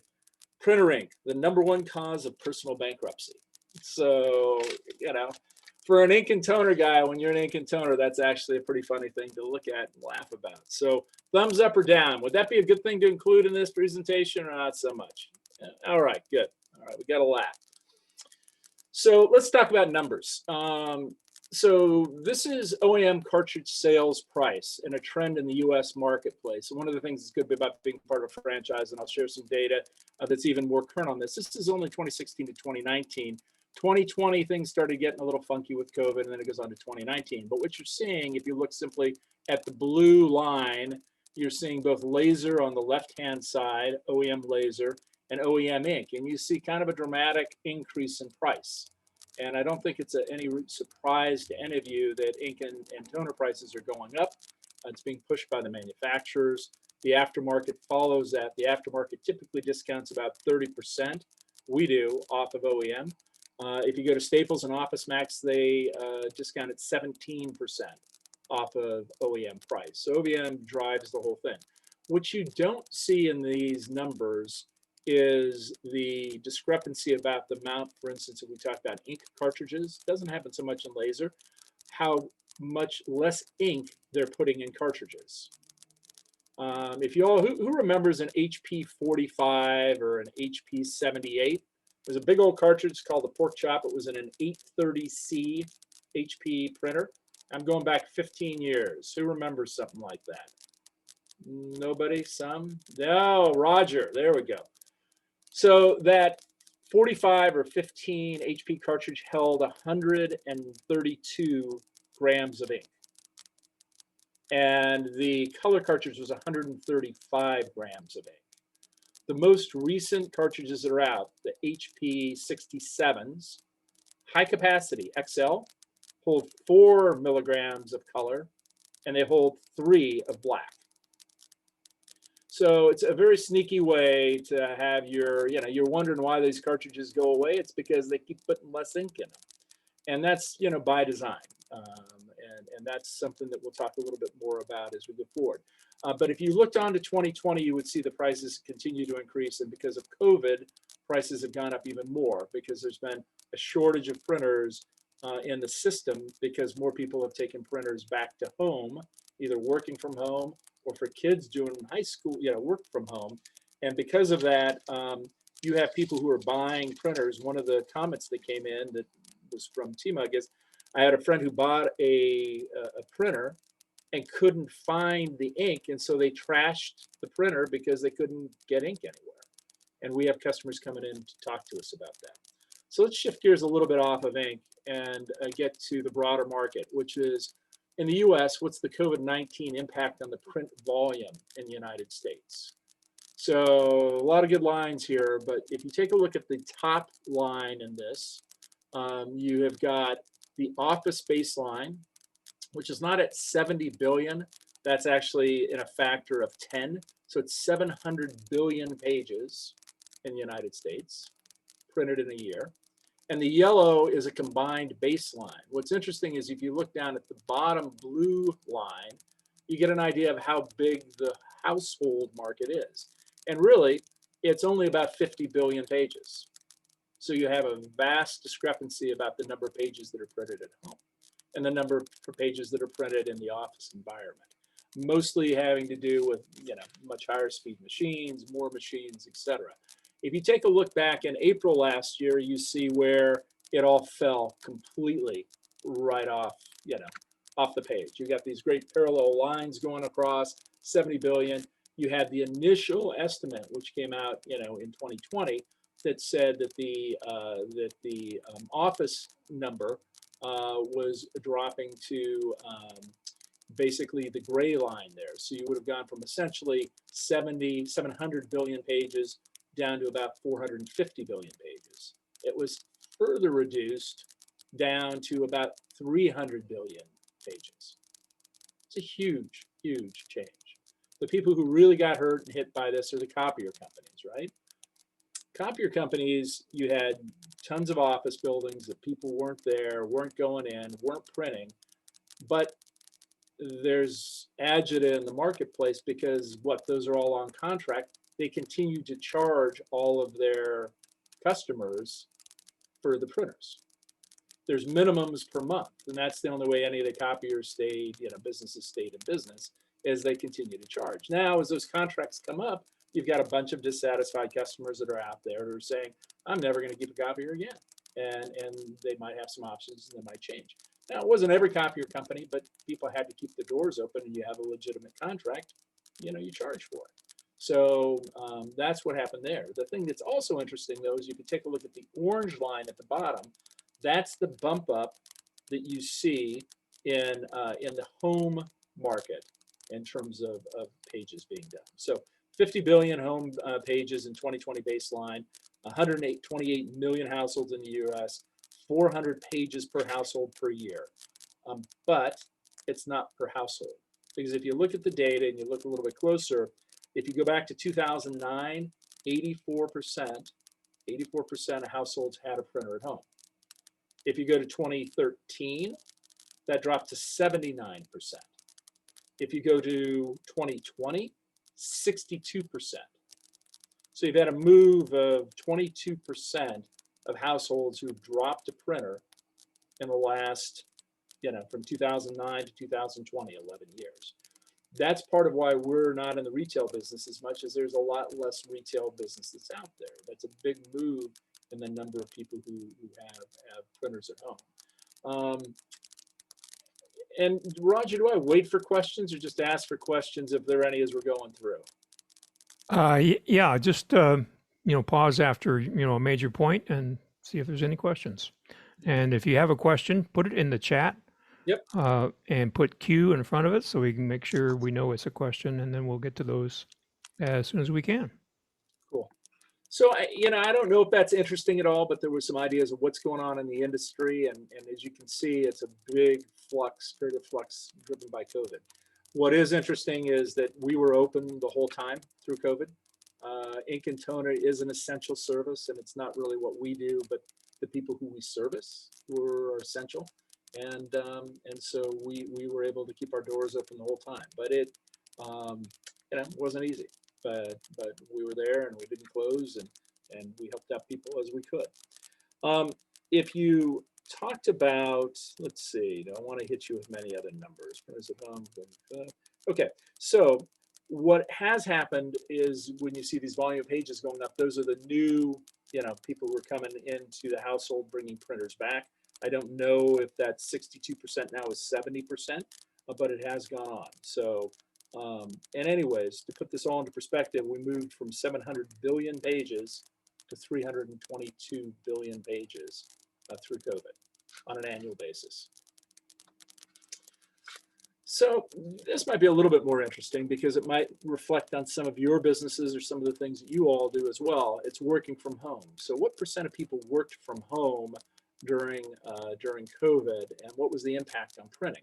So if you look at this, worked at home prior to the pandemic was only 6% of the population of this sample. And it's supposed to be, of course, a representative sample. Remained in the office during pandemic was about a quarter of the population, 28%. People who moved to work from home due to the pandemic and do print for work is about a quarter, 24%. And people who move to work from home due to the pandemic and do not print for work is 42%. So almost half of the people who went home are still not printing at home, but there's a quarter who are. And those are the people who are driving those increases at the home level, but not like you would expect to see from the business level, because only 24% of them are actually printing at home. If you go a step further on this, you say, well, what's going to happen once we're where we are now? We're all not wearing masks. It's good to see no masks out there, right? I don't know. It's like, it's opening up, which is great. And it's like, well, what people, hold on, let me turn this off. Sorry about that. I'll turn off the volume. So how many people would like to stay home? And again, this is a sample looking at the lens from a printer and in our industry. But you've got, I would prefer to be in the office instead of home. By kind of total, 42%. But by number of employees from left to right, small company, medium-sized company, big company, and by age as you go across, 18 to 34, 48, and then 50 plus. If you're 50 plus, people want to stay at home, 28%. If you're 18 to 34, 57% would prefer to stay at home, 57%. I like working from home and hope to continue to do so full time, even after it's safe to go back to the office. You add in the rest of that number. And then if you go, I'd like to split my time between the office and between home, you've got the 38 number as well. And the bottom one is want to be in the office again. So want to be in the office, it's the flip-flop. 18 to 34, the younger people want to be in the office, back in that situation. Older people want to be home. I'm not seeing any questions. Interesting stuff to look at. Worth it was, there were a couple of questions that said, let's get some survey, some industry stuff. And I don't know if this is boring or interesting, but that's the difference of being on Zoom instead of in a meeting in person. But I'm going to move on to the next slide. So let's summarize some of the trends that are going on. So now we're going to start talking about printers. And because of printers, we'll talk about ink and toner, right? So we just kind of went through point number one. Don't have to really say that, but yeah, we've had increased home printing, but there's also increased competition, and this has been over the last 10 years. So we had 4 retail stores in the here in Tucson We had 18 employees, and about 64% of our business at our max, 65% was retail business.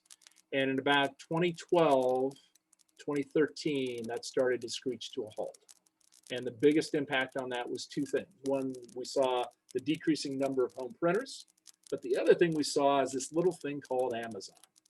And Amazon started to get into home delivery. And so Amazon has taken a big chunk out of all small business, no matter what business you're in. And it certainly has taken a chunk out of our business of people who want to, you know, sit in their lazy boy. We save people 30%. I can save 30% sitting in my lazy boy and watching my TV show. So I'm going to do that. So there's a savings there. In addition to that, you have manufacturers with at-home services. So you probably have seen HP Instant Ink. You've seen subscription systems from all the different manufacturers. The minute you sign up and put your printer online, it says, hey, sign up here and we'll send you ink. And some of those programs are okay. And if you print a fair amount, they work out.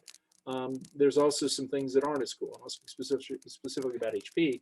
In the HP program, if you sign up and you're not printing as much as you were, they'll send you the cartridges and you have 2 or 3 or 4 cartridges built up. And then if you say, well, you know, I don't need this program anymore, I've got 3 or 4 cartridges. If you say I'm going to discontinue it, they turn off the cartridges at home so they don't work. So because you have not fulfilled your contract, they negate your ability to use those cartridges to print. And it's in the contract, but, you know, line 473 on page 23, you know, it tells you that. So be careful on the ink subscription services. You know, it's kind of you know, somewhat dubious. You'll have firmware updates. Almost every printer will say, you know, you need to update your firmware. Again, HP has been more aggressive than this than probably the others. Epson is kind of on the heels of it a little bit. But with the updates, which some of them are very necessary, security updates and whatnot, they'll also be able to recognize your cartridge in your printer.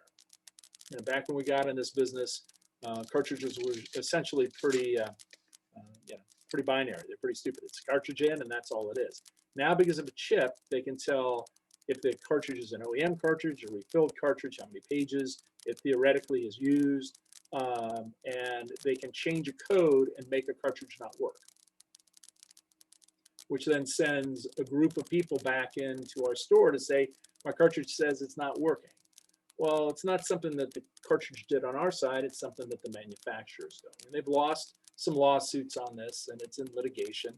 And it's actually a part of the, you know, Magnuson-Moss antitrust law that you can't have tied selling, but that doesn't really matter. So the thought is you kind of want to know which of the manufacturers are probably most aggressive with this, because the thing that we'll get into talking about is when you buy a printer, your first question shouldn't be, is this exactly the printer I want? It should be, what are the cartridges this printer uses, and can I get cartridges that save me money?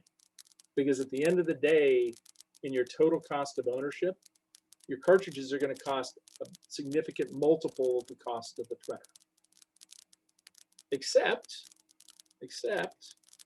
if you buy some of the new printers that are out there, like the Eco Tanks, where it says it gives you 2 years of ink, you know, when you buy it. And they do. So those models are trying to change it. The printers are usually, instead of $100 and $150, they're usually $300 to $500 when they came out. But you have a lot of ink. The problem is we don't live in Seattle. So if you have an inkjet printer and you're not using it regularly in the desert, it's going to dry out. And so when you start to get streaks, or your cartridge, I didn't have it that long, it's mostly because the print head dries out. And there's some things we could tell you. You can always call us first, say, you know, or you come to us. If a cartridge is not working, we'll always replace it. You know, we weigh them, we know how much ink they have in them, and all the rest of that. But the bottom line is, we don't have a particularly good climate for inkjet printers. And we'll talk about printers in a minute more, a couple minutes more. We've had consolidations of manufacturers. One of those is, again, HP, which bought Samsung. So HP bought Samsung's laser printer business, in part because they had a copier division, but also because Samsung had a fair number of patents. And you probably don't know that HP had been living off of Canon's patents. Canon and HP use the same engine to drive their printers that Canon holds the patents on. And unfortunately, HP printers have become cheaper and don't last as long. If you looked at an HP printer 3-4 years ago and you went to the website, it would say that the average expected life of a printer from HP is 5 years. They now say 2 years. So when you're buying a printer, they're telling you expect to replace it in 2 years because that's what they've manufactured it to. And they do that for 2 reasons. One, the prices are lower, so to do that, they have to cheapen the printer and use cheaper materials.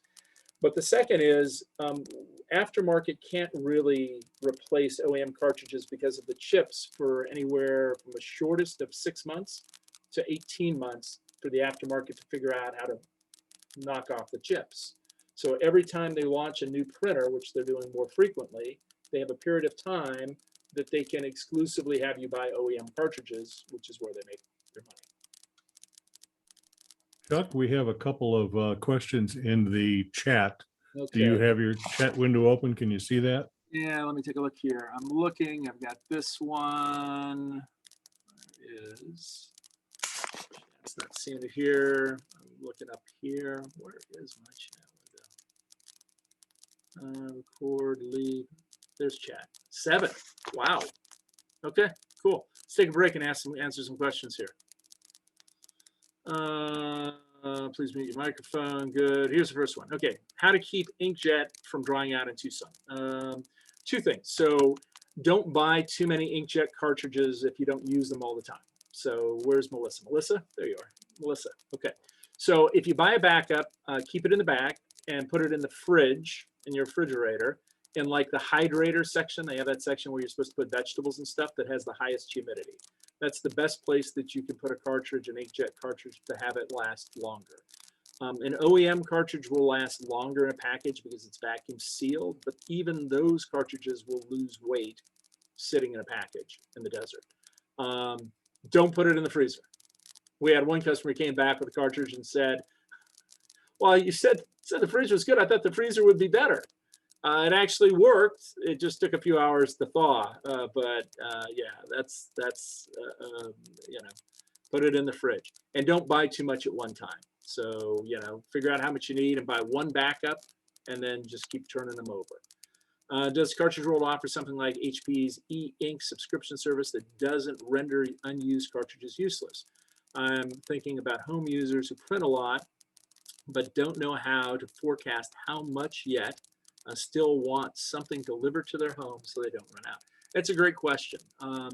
We do manage print services, MPS, where we manage printers and track how much things are printing and all the rest. But we do that mostly for business, not for home. We once toyed with an app that has not come back from corporate yet, that we could also do that at home. And if we did, we theoretically could do that.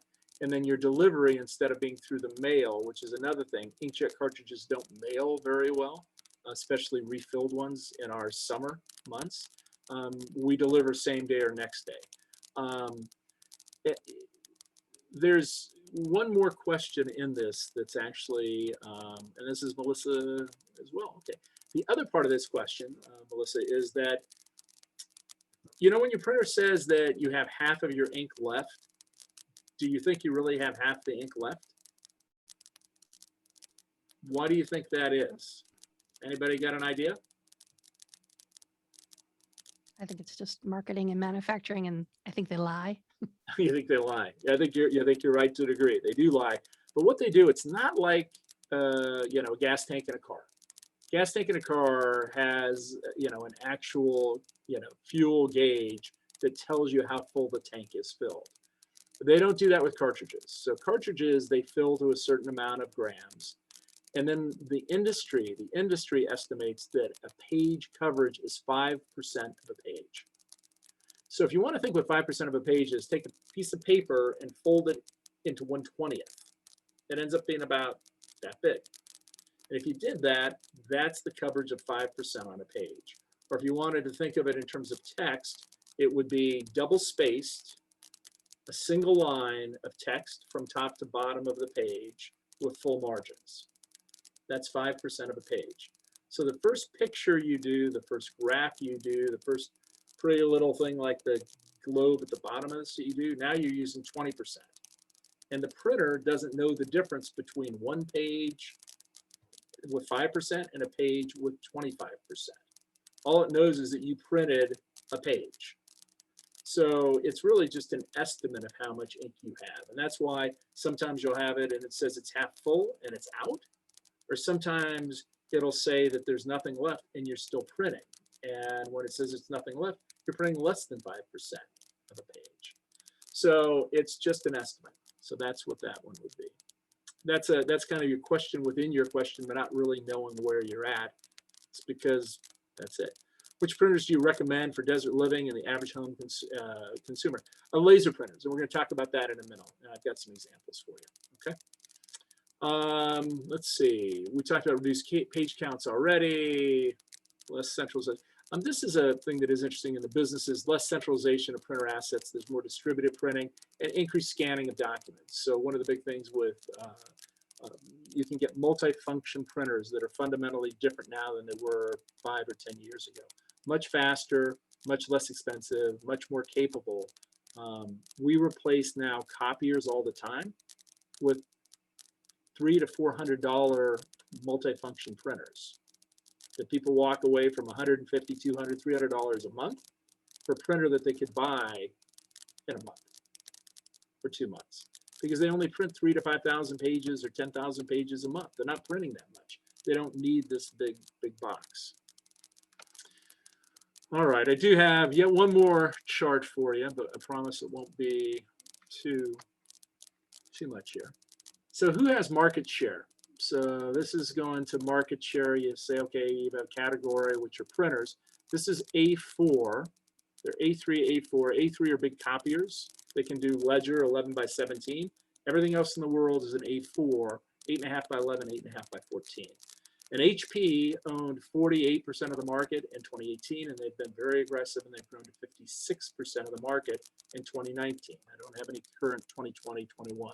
This is the most recent industry data that it always runs behind, unless you pay an arm and a leg for it. And other makers, Brother, down a little bit. They got hit by that, but very good. We like Brother, but they're 12%. Lexmark, Canon, 6 and 7%. And that's mostly because of that relationship with HP. All those years that Canon was in this market, their deal with HP is HP would take any new cartridge or printer that they have and take it to market first and have exclusive rights to sell for 6 months before Canon could introduce it in the United States. Internationally, that's not true. Canon got tons of royalties for that, and then they would come out and price their product at 3 to 7% over the price of HP as a premium product. Same engine, same cartridges, different manufacturer. But market share and total units are there in terms of printers sold during that time. So here we're getting into your printer side. And Roger, how long are we going with this talk tonight? How long should I expect? I'm looking at 7:36. I don't want to overstay my welcome, but what's a good finish time I should work to? Or Bob? Let's try to draw it to a close pretty soon, Chuck. We have other TMUG business to take care of. Perfect. Yet tonight. I'll finish it. And how about 7:45? Does that work? We'll do 7:45. We'll do. You want 7:40? Sure. Do that? All right. So best printers. It depends on how much you're printing and what you print. So that's the big question. But we like lasers over inkjet, Incotank and other high yield. Not so much in the deserts we talked about. Get a multi-function printer like a Brother. Brother makes a great printer that has gotten consistently better year on year. It has really good paper handling and a cheap cost per page. If you like a color, Canon 644, C644 is a great multi-function color printer. We also like Xerox. Some of the Xerox smaller multi-function machines are good as well. For pictures, we like Canon and any Canon printer that takes the 280 and 281s. If you're really doing photographs, it's better to use 280 to to use, a machine like a Canon. Canon uses water instead of solvent. Epson, again, because it uses solvent to carry the pigment, it dries out faster. And because it dries out faster in the desert, it makes it even worse. So Chuck, let me ask right there. Does Epson still have their print heads as part of the printer and not the cartridge?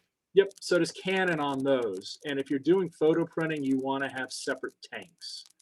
If you're not printing much, then you want to have the integrated print heads like the HPs and other Canons, that you have just 2 cartridges because they dry out less than the tank system. So if you're printing pictures, you just got to use it all the time. We had somebody just brought in a $900 Epson printer that can't get going again. We can't get it going. It just dried out. And you can't buy print heads usually to replace them. So let's see. We had a question that somebody had asked about, what about costs? And I'm going to wrap up with this one then. And this is an example of taking 2 different brother printers. One of them that's $549, the 8900, which is their second highest unit in terms of kind of volume. 33 pages a minute, duplex printer, both sides duplex scanner, high yield cartridges available. And then I'm going to look at one of their lower line printers, the L3770, which is still pretty fast. It's not 33 pages per minute. That's wrong. It's 28 pages per minute, but it's $399. I'm exaggerating a little bit because there's one slightly higher yield cartridge that you can use with the 3770, but this is their baseline cartridge where people say, give me the lowest kind of price cartridge you have. It's $41.99 for black. It does 1,400 pages, and it's $41.99 for each of the colors times 3 for 1,300 pages. So it's 3 cents for a black, 9.7 cents for color, or 12.7 cents per color page with that printer. If you did 12,000 pages, 1,000 pages per month, it costs you $1,500 for that ink. If you did 12,000 pages, but you did 25% of the page was covered, you'd spend $7,600 on toner for a year. Let's go over to the L8900, $549. You're spending $150 more for the machine. You buy a cartridge at $63.99 for the black. That's 0.9 cents, less than a penny. You do the colors, there's 6,500 pages, and those are 114 bucks a piece, but it's only 5 cents per page for color, 6 cents a page total. So that same 12,000 pages costs you $744. You just bought 2 printers for that. If it was a 25% page coverage, $3,700 versus $7,600. So think about the total cost of ownership. It's not the cost of the cartridge, it's the yield of the cartridge. It's not the machine what it costs, it's the higher capacity that you can get. And usually as you get a higher capacity cartridge, you get a more durable machine to print. Okay? So that's it. I'm going to cut it off there because the last part of what I had talked just a little bit about what our market is and what we do in the market and stuff like that. And it was just a couple slides, but I think that's a good place to leave it. Bob, you any other questions you want me to wrangle? And I think that'll do it for us, Chuck. I appreciate you taking the time to spend some time with us and learn how to Zoom and all that. I just have one personal anecdote about HP printers. Yeah. Years ago, I had a HP color laser and it printed well, but I found out that they count the pages. On the HP color laser, if you printed 5,000 pages and 4,500 of them were black only, when you got to 5,000, it said, there's no more color toner left. You have to buy 4 more cartridges. Mm-hmm. And since that, it may have changed, but since that point, I will not buy a HP and I won't recommend an HP. But like I say, that could have changed. Chuck, I appreciate your time and I hope you come back to see us again sometime in the future and Now, remember, everybody, if you go to Cartridge World and you buy some cartridges, they'll give you a discount. And not and only where that, exactly would we go if we wanted to go to Cartridge gee, World? I wonder, Where Roger, would that be? How where about would that be, Chuck? 4592 East Broadway. So Broadway, one block west of Swan, next to Opa's Greek restaurant. So come over and you can save some money on cartridges and get a free lunch. Just go next door and spend your savings on getting a good Greek meal. So who said there's no such thing as a free lunch, right? So but yeah, we would love to see y'all. The other thing I didn't say is you always feel free to give us a call. We're always happy to answer questions. If you say, I'm not sure, we have people call us from the store all the time. I'm looking at this printer or that printer. Which one should I buy? We're happy to answer questions. Okay. Okay. 57979. Thank you all. Appreciate your time. Thank you, Chuck. Thank you, Chuck. See ya. Yep. Bye-bye. All right. Well, let's get on with the rest of the show here. And we're going to move over to the Apple news and security update with Ridge. Ridge, take it away. Okay, how do you hear my audio? It sounds just fine, Ridge. Sounds Thank great, you. Ridge. Okay.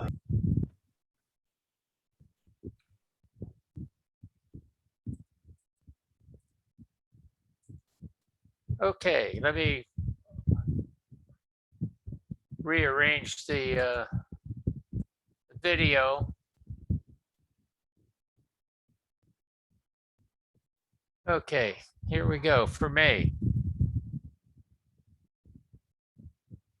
Well, let me get rid of this. No, you were fine. Just play. You will be fine. I know for you guys it was fine, but I couldn't read half of my screen until Oh, okay. I moved the Zoom stuff out of the way.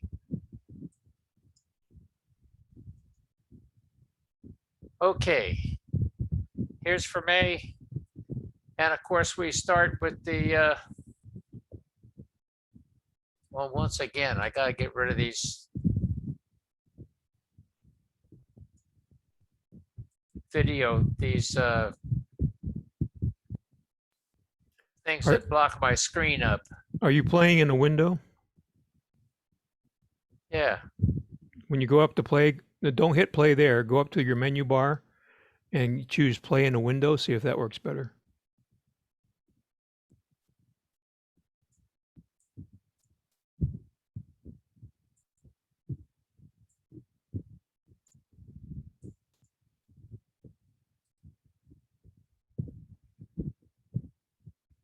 So over to the left, it says play, and they have a drop down and choose play in window. Well, that's right. Well,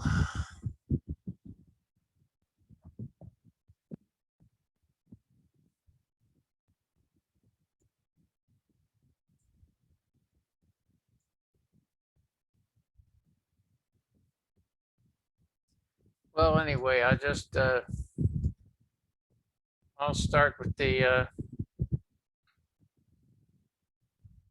software updates from last time. A bunch of them from Adobe and Carbon Copy Cloner are important, and Google had a bunch as well. And here's more. Firefox and Microsoft Office. Swift Publisher got an update, and Zoom is at 5.6.4. Apple released a bunch of stuff too for iTunes, Safari, and security updates for Mojave and Catalina, and Big Sur got 2 updates. And there was a server update as well that'll run on Big Sur. iOS got 2, actually, and an older version of iOS. And iPad OS got 2, Watch OS got 2, and TV OS, and even a 3rd generation of the Apple TV got an update. And their Pro applications, Logic Pro and MainStage, got updates, and the AirPods, the second, I can't even read it because of that.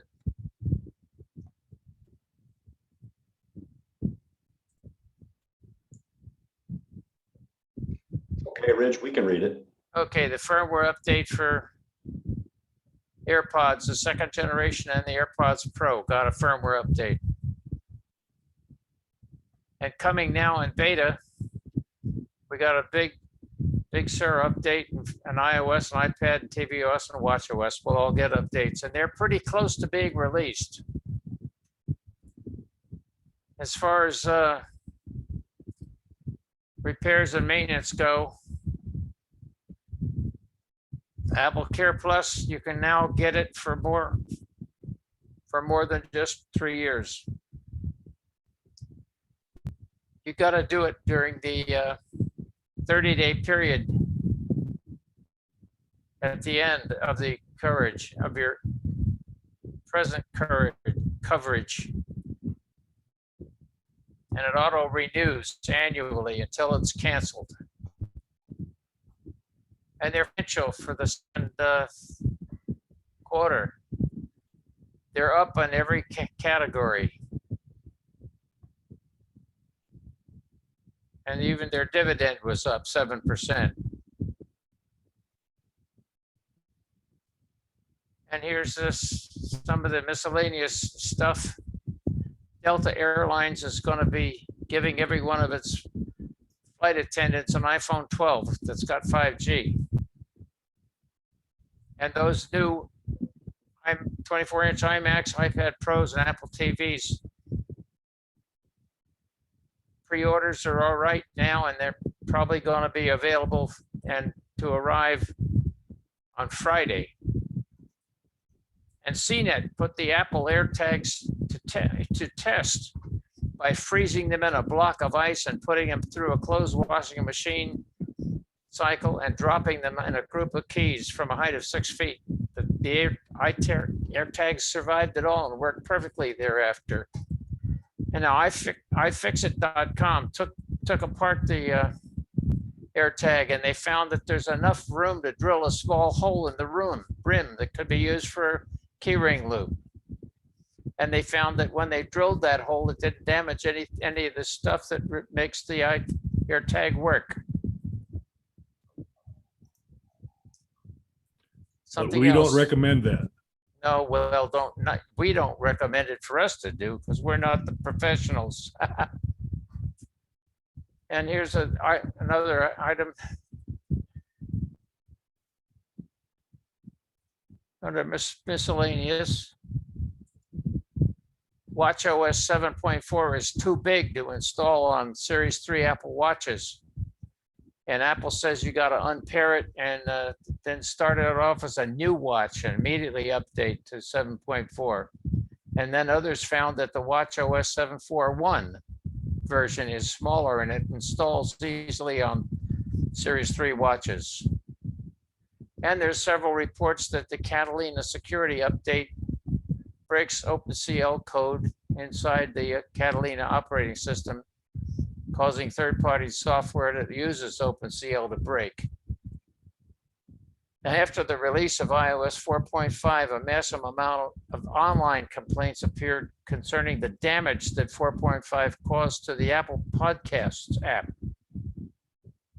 And one online user said, in spite of redesigning its podcast app with iOS 14.4, long-standing bugs within the app persist, and they've introduced a range of new crippling usability problems. And there were hundreds of reports from users across Twitter and Reddit about the same thing. Microsoft says the latest update to Windows 10 completely removes Adobe Flash Player off whatever Windows device you have. They dropped support for Flash in December, but now all elements of Flash are being permanently removed. COVID-19 information. Apple's allowing their employees to get their vaccinations at Apple offices. They're working with Walgreens. And they have a website where Apple staff can sign up for on-campus vaccinations. And back in March, Apple offered everybody paid time off to get their shots. And Apple in health. An Apple Watch was used to measure the heart rate of a baby unexpectedly born 11 weeks early on a flight from Utah to Hawaii. And luckily on board the plane, there were 2 neonatal nurses and a family physician, all of whom helped stabilize the baby until they landed and transferred the baby to Kapiolani Medical Center. And then there was a middle school student in Oklahoma alerted by his Apple Watch his resting heart rate had reached 90 beats per minute. Medical attention revealed he had supraventricular tachycardia, which was corrected with an 8-hour surgery. Now, a cyclist who had been swept into a river during a flood managed to use his Apple Watch to call for help while clinging to a tree until that help came. And they're now items of Big Sur. There's some reports of external solid state drives not mounting until a second shutdown and reboot. All of the versions of Big Sur have this problem so far. How about iOS? Several reports of iOS 14.5 making podcasts very unusable to navigate within and listen to podcasts. And users are turning to third-party apps instead. And one unhappy user said he's finished with these arrogant user hostile updates from Apple. There is, though, however, some evidence that Apple may try to fix those bugs and poor performance in the next iOS update. And super duper information. Dave Nanyan says he's happy and finally relieved to announce the immediate availability of super duper beta version 3.5 beta 1, the first version to fully support Big Sur backups. Bootable Big Sur backups for Intel and M1 Max today, meaning April 29th. Rumors. The new 12.9-inch iPad Pro has a mini LED display. Some are suggesting the next 14 and 16-inch Mac laptops will have mini LED displays too. Was there going to be a new iPhone in next year, have a 48 megapixel camera? And is Apple going to release an augmented reality headset next year? And there are sources in Asia that are saying the next Apple Silicon CPU, the M2, is now in production for installation in the Macs Apple plans to release later this year. How about Apple's new iMac, iPad Pro, and Apple TV launch? Are they going to be available on Friday? Yep, they sure are. How about an iPhone 13 and iOS 15 launch in September? And an iPhone 15 be coming in 2023 and have an 8-inch folding screen? And there's a new rumor that Apple's next laptop Macs may become in colors. How about coming the rest of this year, 3rd generation AirPods and a bigger iMac and a 9th generation iPad and an iPad mini, an Apple Pencil, iPhone, Apple Watch, MacBook Pros, and a new Apple displays. We'll have to watch Apple and see if any of these things come through.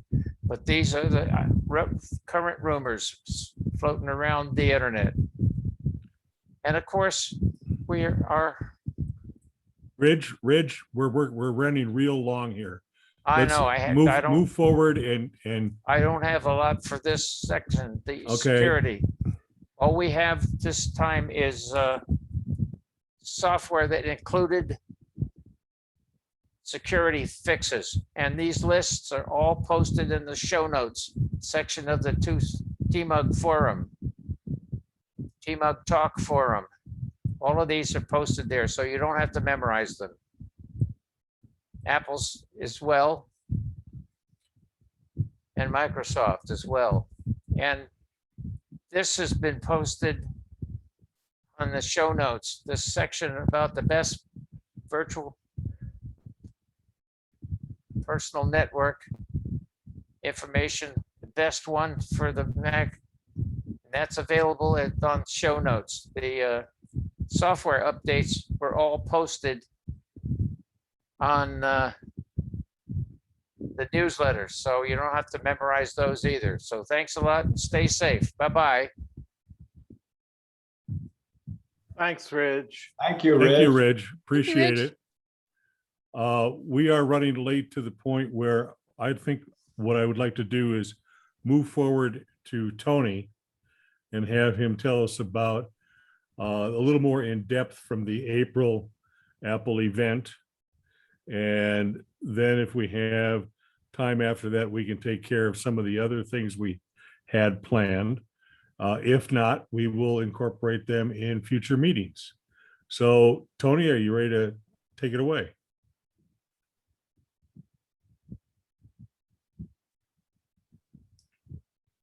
Yes, I am. Okay, so the Apple event, we had a little bit of a preview. So the first thing they really announced was the Apple Card family. So you can now have a co-owner on your account, and you can both receive the credit reporting for both names. This helps people who wouldn't normally have credit get credit.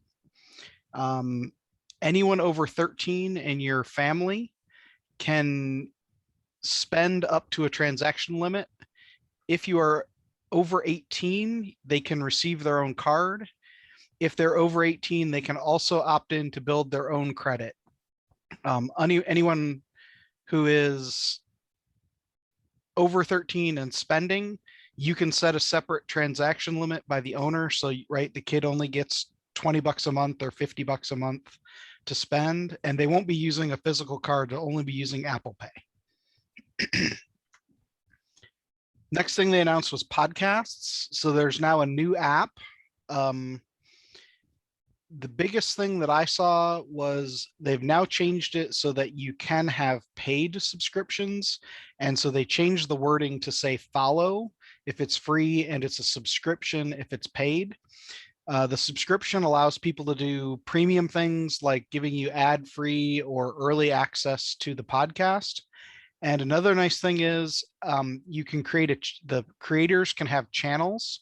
So all the podcasts from one creator can be put in the same channel. It makes it easier to find other things that podcasters you make like. Really fast, the only thing they announced here was iPhone 12 and 12 mini are now in purple. Same configuration, same everything else. It's just a new color. The next thing was AirTags. And if you have an iPhone 11 or later, it will do precision finding. Although reports are, if you're in the same room as it, it will help you find where it is.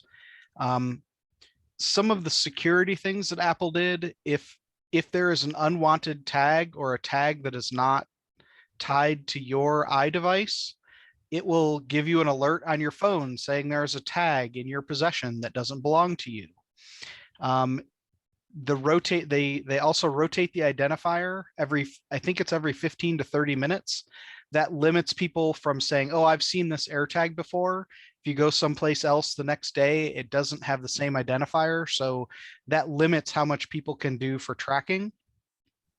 And the AirTag also will have an audible alert if it's not near a paired device for greater than 72 hours. It will start making a sound. Either you lost it or it's, and that will help someone find that it's lost. You can put it in lost mode. And if someone scans it in lost mode with their phone, it will give them the information that you put into the lost. So they could either give you a phone call or send you a text message saying they found your device, your AirTag. So these are $29 each. You can get 4 for $99. However, you'll notice there's no way to actually attach them other than putting tape on them or just dropping them into a bag. So the $29 will be plus whatever mechanism you use to attach them to the device or wherever you're going to put them. So Apple TV, they announced Apple TV Plus Ted Lasso season 2 is coming in July. And they announced a new Apple TV 4K. It has the A12 processor, which is the same as the iPhone 11, I believe. It will now do color balance with some TVs. My TV is apparently too old for this to work. Some people say this sometimes works and sometimes doesn't.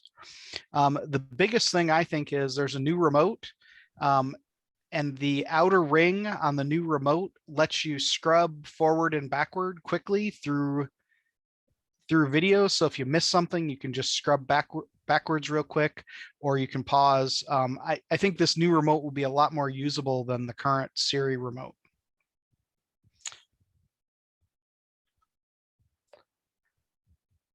So next, this is probably the biggest announcement, was the 24-inch iMac.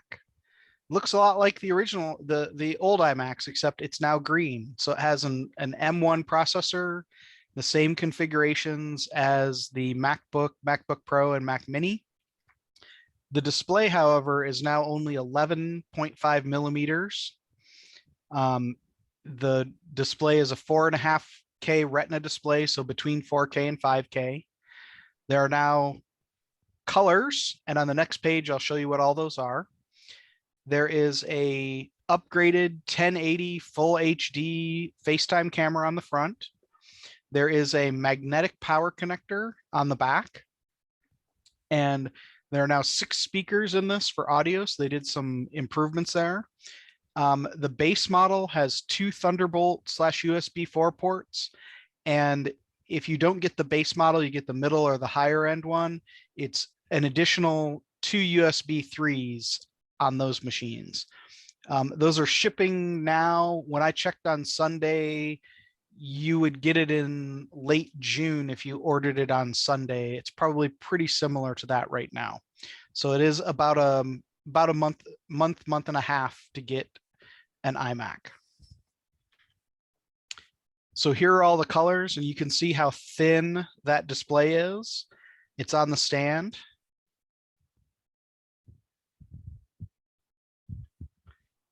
Okay, so pricing on these iMacs. The base model is $12.99 with 7 GPU. That's the lowest end. The 8 GPU model is $14.99, and that one has a gigabit Ethernet port on the power adapter. So there's no Ethernet cable that has to come up to your computer, but you can still be wired. The max configuration is $24.99. That's if you upgrade to 16 gigabytes of memory and a 2 terabyte SSD. I included what those changes were. The other interesting thing is you can order, and you can have, it comes with a mouse by default. If you order the trackpad, it's an extra $50. If you want the trackpad and the mouse, it's an extra $129. And those are color matched to the iMac that you ordered. One other thing on the keyboard, this keyboard now has a fingerprint sensor on it that connects to the secure enclave in the M1 processor. And so you can do fingerprint authentication with that external keyboard.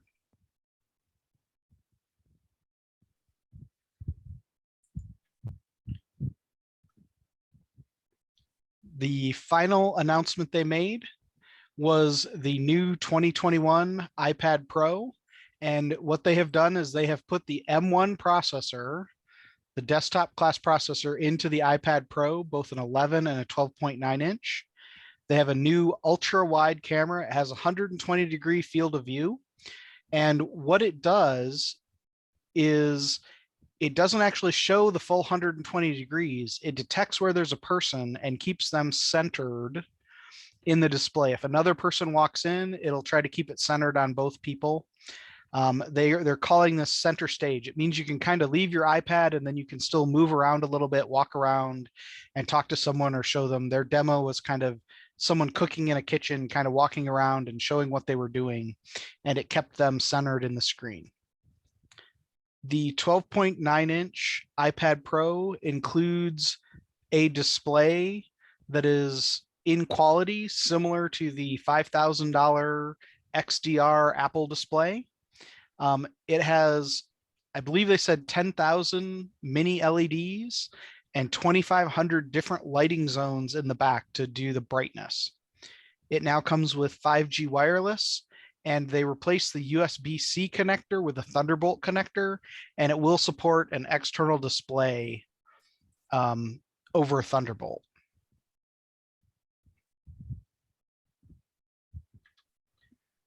So the iPad Pro pricing. So starting at the low end, it's $799 for the 11-inch, and it's essentially $300 more for the 12.9-inch version. If you add cellular onto it, it's an extra $200. So the high-end 12.9-inch iPad Pro is $2399, which is $100 cheaper than the highest end iMac. So these are really similar in price to a full desktop computer now with this high-end iPad Pro. Okay.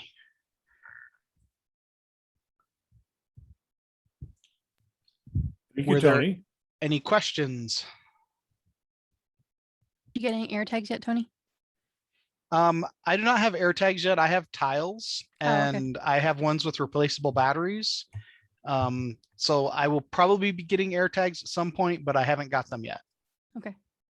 What are you going to put them on? So You don't have to answer that. so I put them in my travel bags. Mhm. That's where I have my tiles. And then I have a couple extra tiles. If I have an extra bag, I'll throw it in there. Like if I take my backpack and a luggage piece, it will travel that way. I'm just very careful with tiles because they have Bluetooth, and the AirTags do as well. And I'm not allowed to have those in many places where I work. Oh, interesting. I want to Nothing know with how well it could track a car in the parking lot. Like I want to know how well it will hold up to the sun. that is a very good question. I I don't want don't to spend think they would $30 to find out. I'm not sure they would handle, be bothered by the sun. You're not putting it in the sun directly if it's in a car. You'd have it in your glove box or by your seat. Well, that was the other question is where's the best place to put it?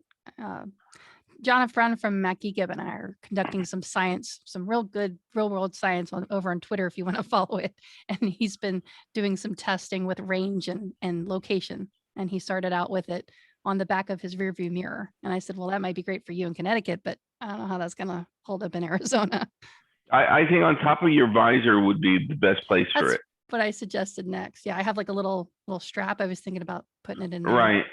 The problem that I've had with AirTags, and I ordered a bunch of them mainly because the client wanted some, but the holders that they have on Apple is $35. Yeah. You get a lot of knockoffs, but the cheaper knockoffs are not that cheap.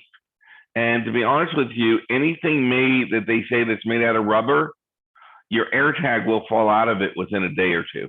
Oh, interesting. So I bought a bunch of them off of Amazon, ended up returning them because you put the AirTag in and a day later or so they knock out. So what I found is they have these pouches, leather pouches that you put them in, you put the AirTag in it, and it lays the same angle as your keys. So this way, it's easier because the way the AirTags are, it's at a right angle to your keys. And that's another very good case for Sugru or 3D printing. Yeah. And well, let me grab this thing. Hold on one second. Anybody else get them? While we're waiting for Kevin to come back, I want to mention to everyone that in the chat window, there is a link to the feedback form that Bob Damas put there. Please find that and take that feedback form and fill it out. It does help us, really. And I'm sure that it's scrolled off the top of my window, and I'm sure that Bob can put it back in and another time. Okay, sorry about that. Anybody can put it back in. Anyway, one of the things about the AirTags, if you look at most people's keys, they look like this. And if you have your AirTag at a right angle, it's kind of annoying. This is my AirTag holder. And it's the same thing. The AirTag sits on there and it has two loops that just go around my keychain. So it fits perfectly with my remote and is easier to hold than the others. And because it's at the same angle, even if it was plastic and it would not have fallen out as much as the one at the right angle to your keys would. Yeah, they get scratched up pretty easily from what I've seen. Yeah, well, that's why I put it in this leather case so they don't. And one of the things that you could do is if you have any vinyl, you could put a piece of vinyl and just with a razor blade, tape around, cut around it.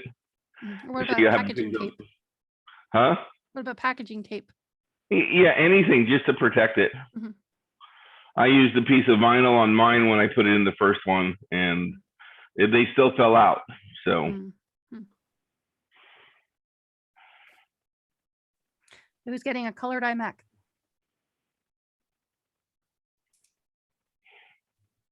No takers, huh? I want to wait for the 29-incher. Uh-huh. I want to wait for an M2 that supports Intel virtualization. You all know I want a purple MacBook Pro, so.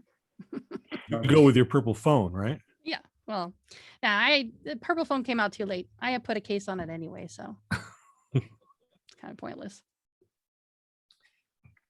Okay. Thank you, Tony, and all for your additional comments and questions. We still have a little time left. I think that what we will do. Did you want to do Zoom etiquette or home screen icon? I think we'll do the Zoom etiquette thing. Okay. And I have. The home screen thing is like really fast. If you want me to do it, I have it ready to go. Okay. Well, I think that we're doing pretty well on Zoom etiquette, and there's just a couple of things I want to touch on. Okay. I have. Let's see. Share my screen and do the keynote. And share. And do you see my keynote? The You still see it? Thunderbirds? Okay. Now, some of you might recognize that we have seen this before.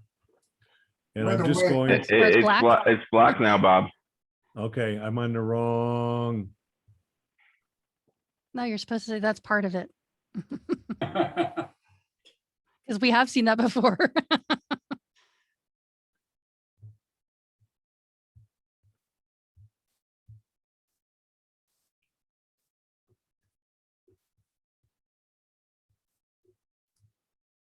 Are you going to be showing us stuff for Zoom, the Mac app?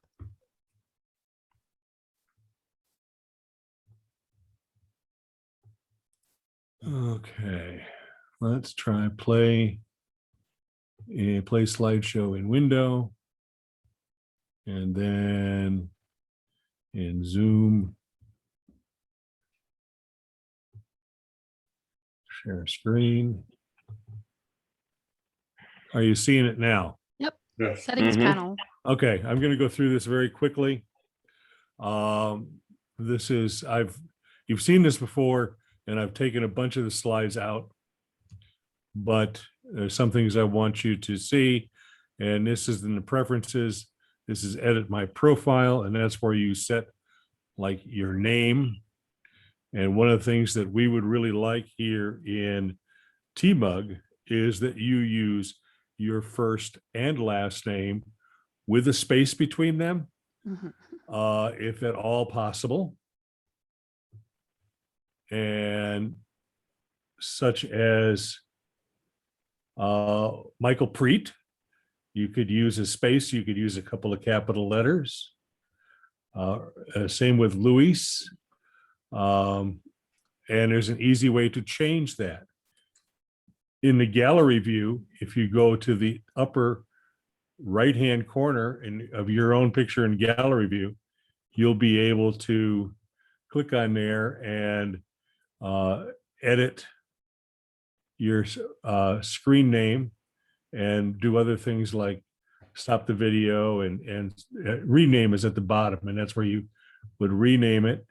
And for example, I'm changing mine from Bob Wood to Bob Wood. If I could spell Tucson.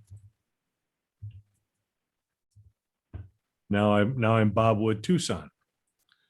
So now we're back on the keynote presentation, and there's where you would edit your profile settings in there, and mute. Everybody's doing pretty good on mute tonight. Please mute your mic when you are not using it. Likewise, you can start and stop your video. If you need to get up to go get a drink of water or something like that, please stop your video. If you want to enjoy a sandwich during the meeting, please stop your video. We don't need to watch you eat.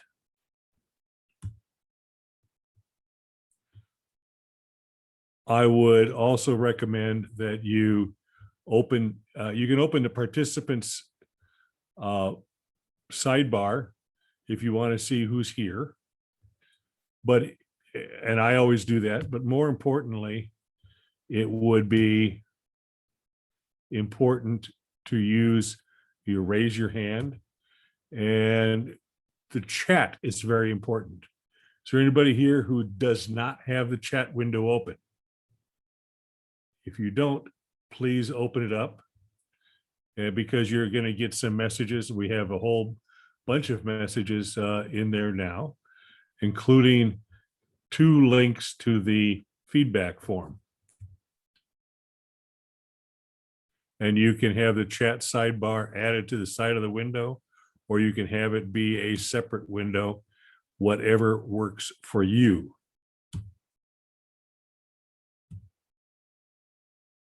And you could add a sidebar or you could have them be in their own windows and put one on each side. That's the way I tend to use these. I need to see who's all here because I have to take attendance so we can figure out who to give the raffle award to.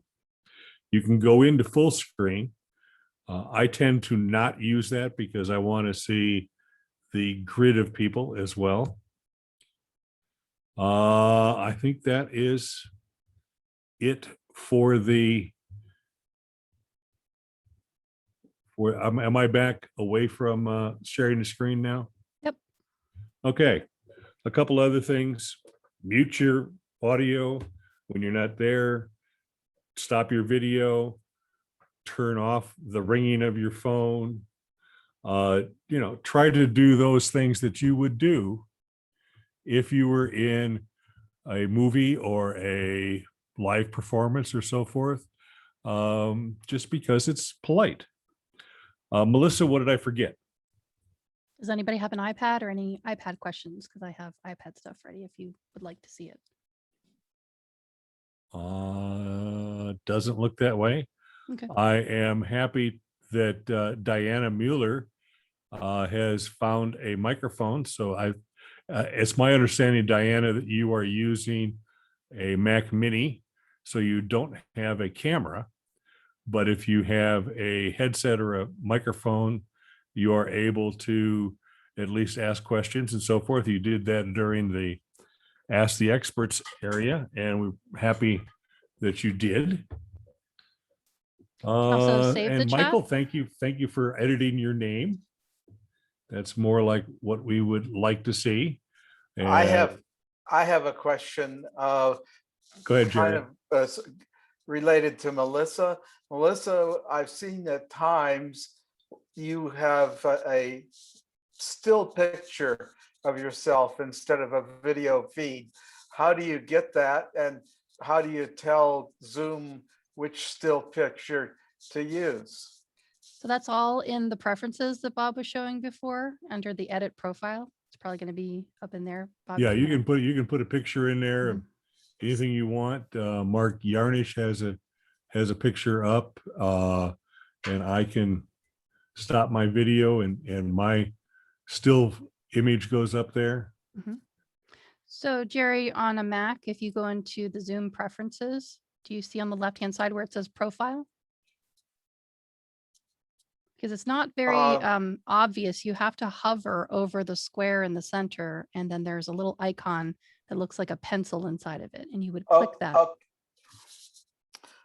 I went into the preferences from the menu bar at upper left, and I'm in the zoom.us preferences, and I see nothing about a profile.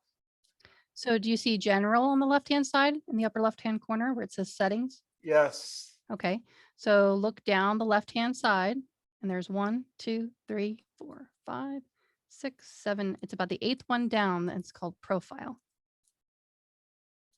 Might also be important to check what version of Zoom you're using too, but it's been this way for quite a while. I'm using the current version, and I see nothing about a profile. Okay, the profile's always been there, Jerry. If you are in settings, you see a sidebar, general, video, audio.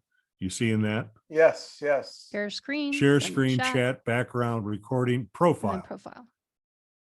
Statistics. Recording. Right above statistics. Yep. And below Statistics. recording. It goes from Feedback. recording to statistics to feedback. Yeah, I'm seeing the same thing as Tommy. There's no profile No there at profile. all. Okay. Same here. Me Okay. too. You might not be able to change that while you're in a meeting. It's kind of like trying to You change can. the spark plugs in your You car. can. I You have a can. feeling it's another issue. When you Okay. created your Zoom account, did you create it just within the app? Like, do you have a login? Because it could be that you might have to go to the Zoom website and enable some of these features. So not all of the features that we see are all going to be available in the preferences for the Zoom app, which is the client for the Mac. You may have to go to the website and toggle some of those checkboxes on. But the magic word Try- that I'm try looking also- for is profile, right? Jerry, Correct. try also to go down where this says start video or stop video in the lower left. Yeah. And if you do a right click there, it has video settings, and that has the profile setting in it. Nope, not No. for me. Then I don't know. Sorry. So Jerry, are you signed into your Zoom account? I don't know. Okay, my guess could- is that you are yeah, not he's signed probably into isn't a Zoom, guest. and that's why you can't see your profile. You go to the Probably signed bottom, in as a guest. All right, that explains it. you go way to the bottom, it says view more settings. And if you hit that, takes you to the website. And in my case, it says log in. So I guess I'm not logged in. Yeah, okay. I'm not logged in. Okay. I took Team. the direct route without logging in. And that explains why I am having problems. Thanks, guys. Okay, great. Good work, team. I think that we're gonna close that here for now. Roger, I would like perhaps you and I could work out where we could record a Zoom etiquette short video and place it on YouTube and link to it from the website. So we could, our members could go view that 10-minute video anytime they need to get more out of this. I've seen times in past where people have made the comment that they are lost in the iPad version too. That's why I took some notes last time to see how different it was. Like, for example, you can't really save the chat, and you have to tap the little icons across the bottom to get to see the people, and people have made comments that their screen disappeared, that kind of stuff. So you Well, might want to try it on there certainly is iPad. that. But then this is a Mac user group and not Right. an iPad user group. Sure. Okay, we're going to close the etiquette portion here. And I think I'm going to throw it over to Roger to show us how to access TMUG YouTube videos. Are you ready to do that, Roger? Can you do that now? I certainly can. Thank you, sir. So let's go here and look into Safari. And we now are in YouTube. Everybody see YouTube? I don't hear anybody. Yes. Yeah. Okay, thank you. Thank you Yes, very we much. can. Yeah. Okay, That's so because we're all muted. okay, good for you. So remember, when you're searching YouTube, you gotta have to search in this second search box, not the one up here on top. So you want to be in the second search box right on the same line as the YouTube logo over here. So a quick way to find the TMUG website, even though it's sitting right there in front of us, is to search for TMUG Tucson. So we do that and it pops up just like it is right there. And then so you want to click on it here. And there is our TMUG website. So you can see here, here's the March meeting, February, December, so forth. And basically the videos are pretty much the same as the, we've got a couple extra little videos in here that I did a year ago on the Apple Card. And this would be where you would find that video that we're going to do on Zoom etiquette. So that's all there is to it. Questions? Thanks, Roger. That was interesting.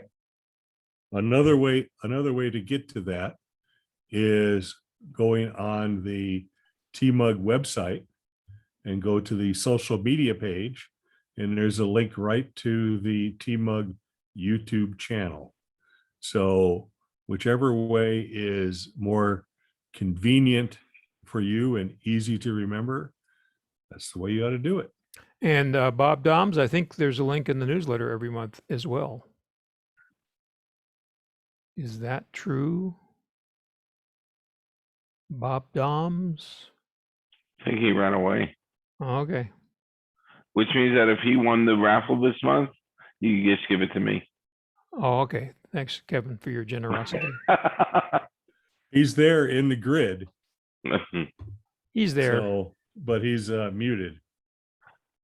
So I think that we've reached 8:30 and the end of the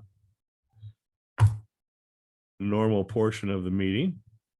Are there any general questions for anybody here from the membership? When is the next meeting? Golly, how about the third Tuesday of June, which I think will be June 15th, the middle of June. Has anybody given thought to in-person meetings now that most people are vaccinated? Well, Kevin, I think we would like to do in-person meetings with a Zoom meeting at the same time. But first of all, we need a venue who will accept us. And we need a venue that has enough bandwidth to carry the Zoom meeting. Kevin's house. We It's could a all little- go over to Roger's house, I suppose, and sit around there. Yeah, it's a little crowded here in my little casita. Please also note on the feedback forum, you also have an opportunity to express your preferences regarding meeting venue going forward. Good, good. Personally, I do miss the social interaction of an in-person meeting, but man, I really like the commute to the Zoom meeting. Yeah. You know, it just steps away is, you know, my own kitchen and refrigerator. And don't get me started about the refrigerator and the other major appliances. We've had a whole lot of problems. No. But if there are no other questions, I'd like to wish everybody a good evening and a good month. Next month, our meeting should take place after WWDC, and we will have more news and more things to talk about from the WWDC meeting. Hopefully, the 32 or larger inch iMac that Kurt wants. Jerry and I and Kurt and probably some other ones would like to have as well. The one that Betsy's getting for her birthday. Are you getting that for your birthday? Hey, my birthday is on Sunday. If anybody wants to give me an iMac. Oh, happy birthday, Kevin. Thank you. Okay. So next month, that's what we're going to talk about. We're going to pick up a couple of things that we kind of dropped this month. And we're also going to talk about how to access the Zoom, the groups.io calendars, where you can subscribe to them and have the meeting announcements and the links just appear in your calendar on your Mac. And you don't have to worry about it. It's right there. Also, how to see, edit, and or cancel subscriptions from your Mac, from your Apple subscriptions from your Mac. So those are things we hope to talk about next month. I hope everybody will be here and have a good month and be well. We will. Good night, everybody. Bye. Good night. Hey, Good night. Diana. Good meeting. Bye, everyone.